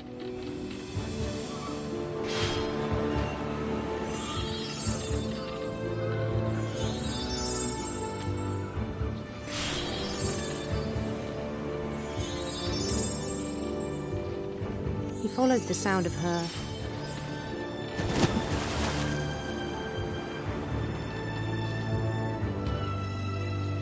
silver harp.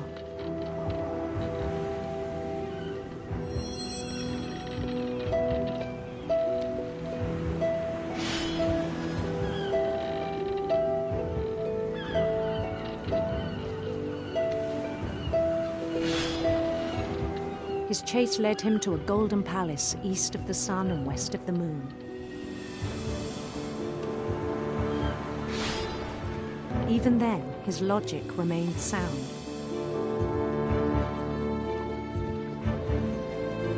He knew the world was all in his imagination.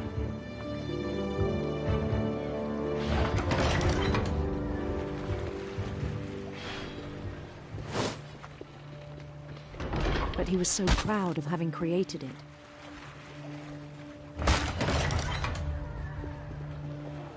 In his own eyes, he'd become something greater than a king.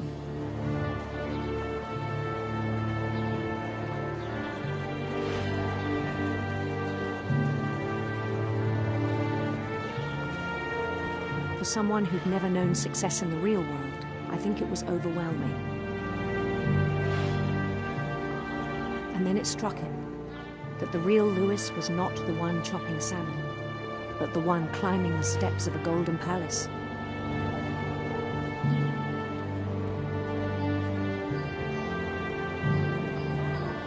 My imagination is as real as my body, he told me. It was hard to argue with him.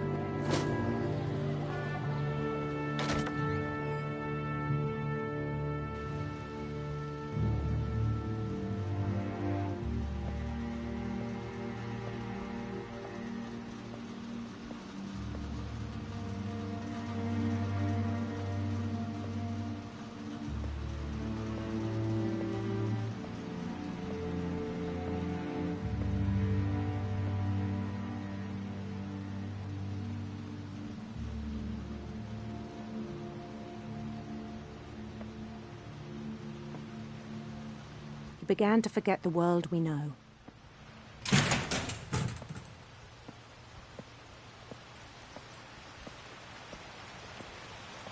I think it pained him to remember Lewis, the cannery worker.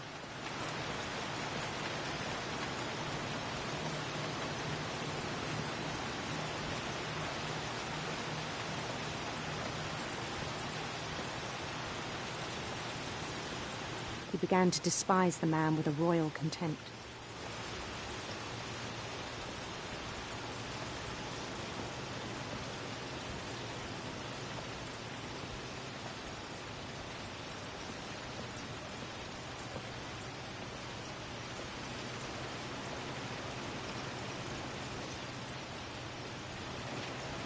I still thought I could save him. Even after he said he was being crowned king over all the lands of wonder.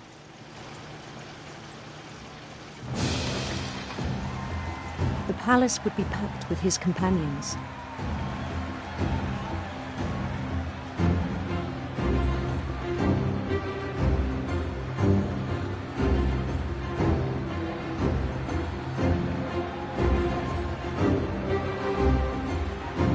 Including the wise Calico who'd insisted on inviting me.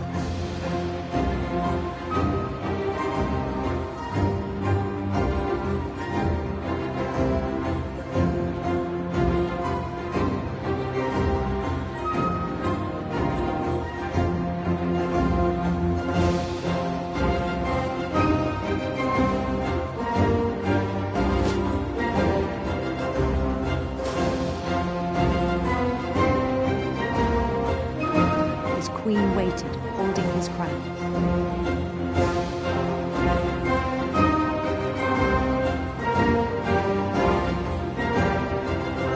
There was only one thing left to do.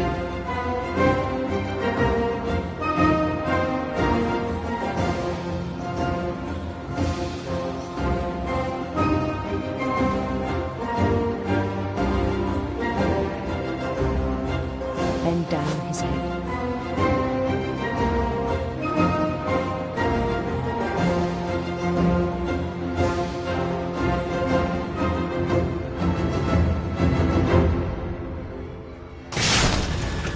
I think you know. Mrs. Finch, your son was a kind man who will be missed by all of us who knew him.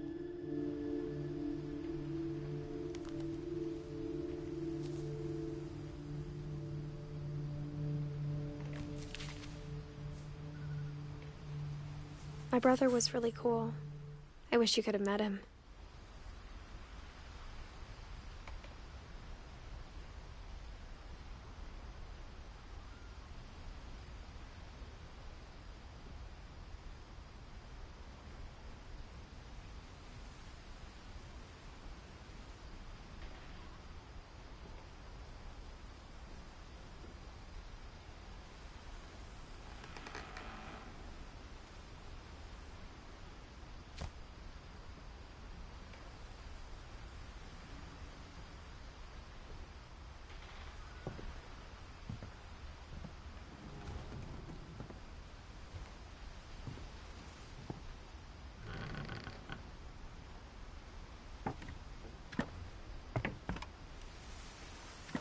On the way back from Lewis's funeral, my mom told me to start packing.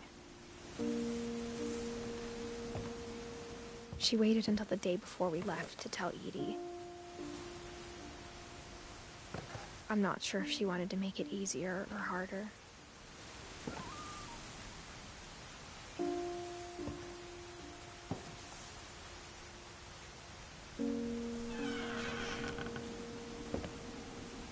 I wish we'd stayed.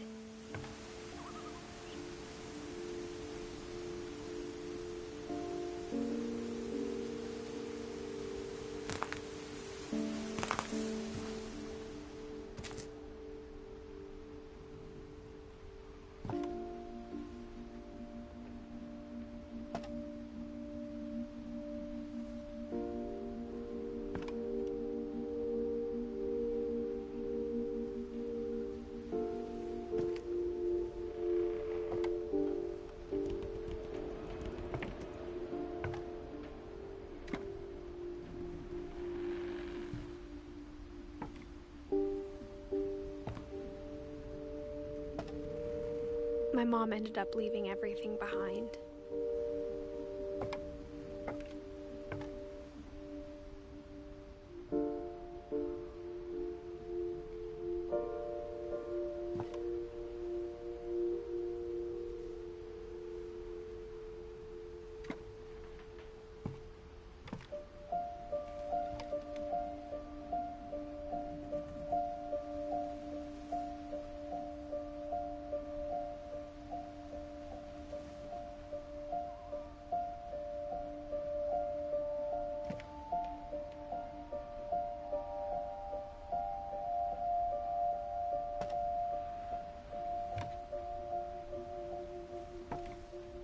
What happened that night had been coming for a long time.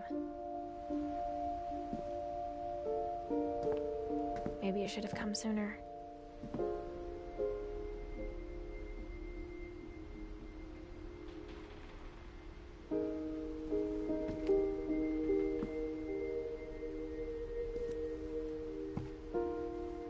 But it had to end one way or another. All that's left now is to tell you about that last night.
That whole last day, Edie just watched us pack and didn't say a word.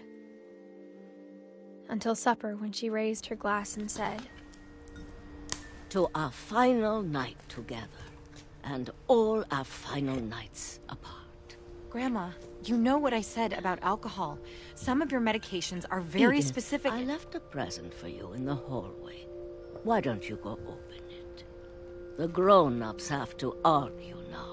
I'm sorry, you're right. We're all leaving tomorrow. Let's just enjoy our last... I'm not leaving. Edith, you're excused.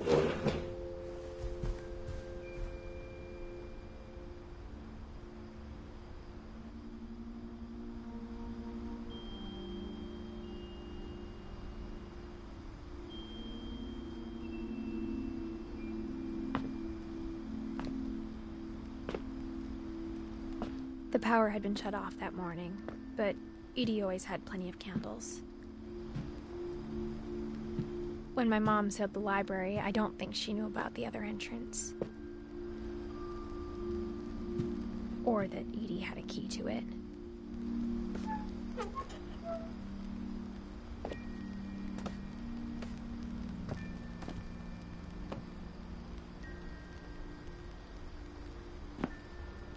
The thing you're afraid of isn't going to end when you leave the house.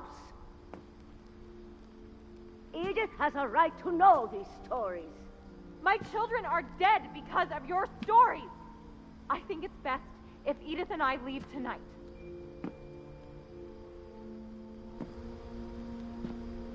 We'll have the nursing home send a van for you in the morning, okay?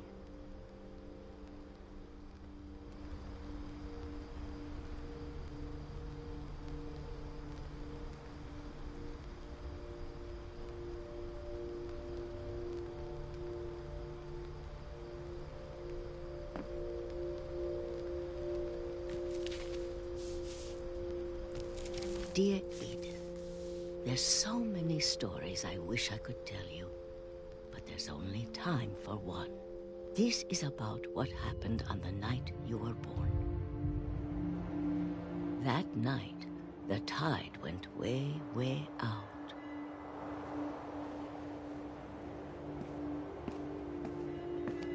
It was the first and last time I ever saw the old house aground.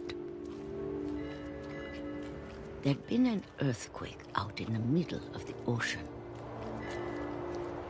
They called it the lowest tide in 1,000 years. God, it smelled awful. You know, I've seen that house every day of my life.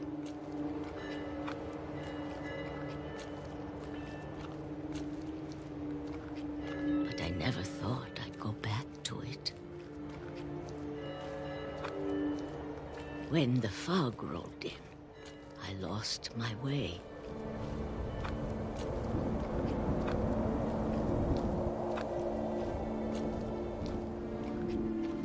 I got turned around.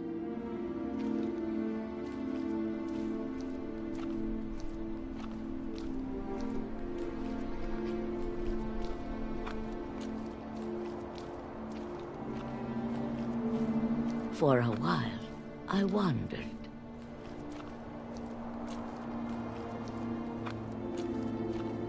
I started seeing things.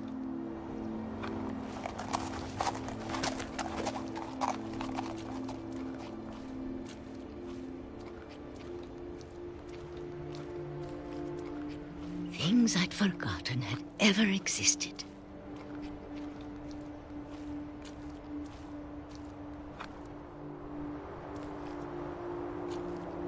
But when I saw them, they felt like old friends. That night, a lot of things came back to me. Or maybe I came back to them.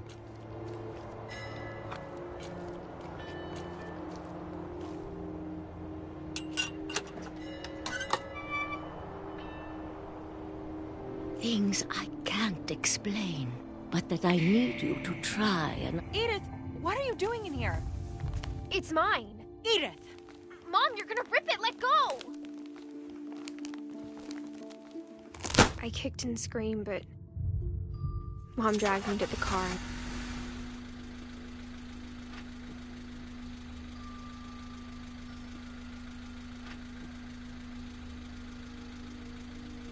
I never saw Great-Grandma Edie again.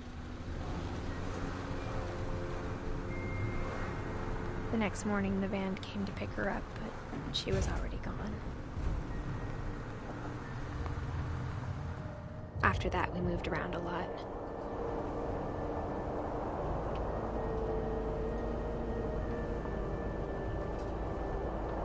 We both tried to make the best of it.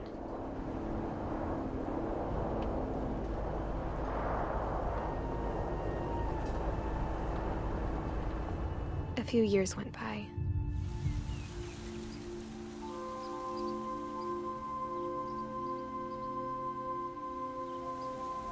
My mom didn't like to talk about it, but she started getting sick a lot. The rest happened pretty quickly.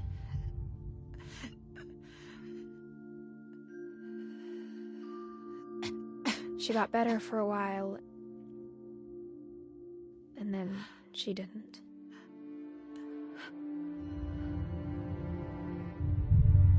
And then I was alone.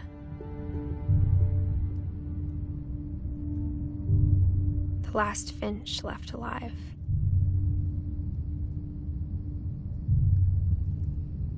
Until I found out about you. I'm still not sure what to tell you about all this. If we lived forever, maybe we'd have time to understand things. But as it is, I think the best we can do is try to open our eyes. And appreciate how strange and brief all of this is.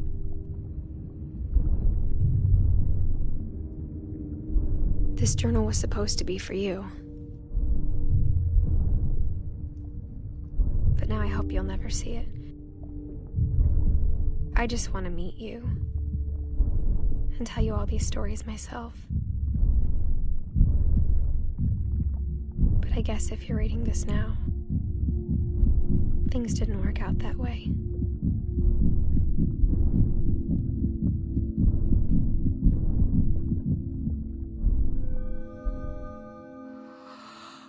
This is where your story begins. I'm sorry I won't be there to see it. It's a lot to ask, but I don't want you to be sad that I'm gone. I want you to be amazed that any of us ever had a chance to be here at all. Good luck.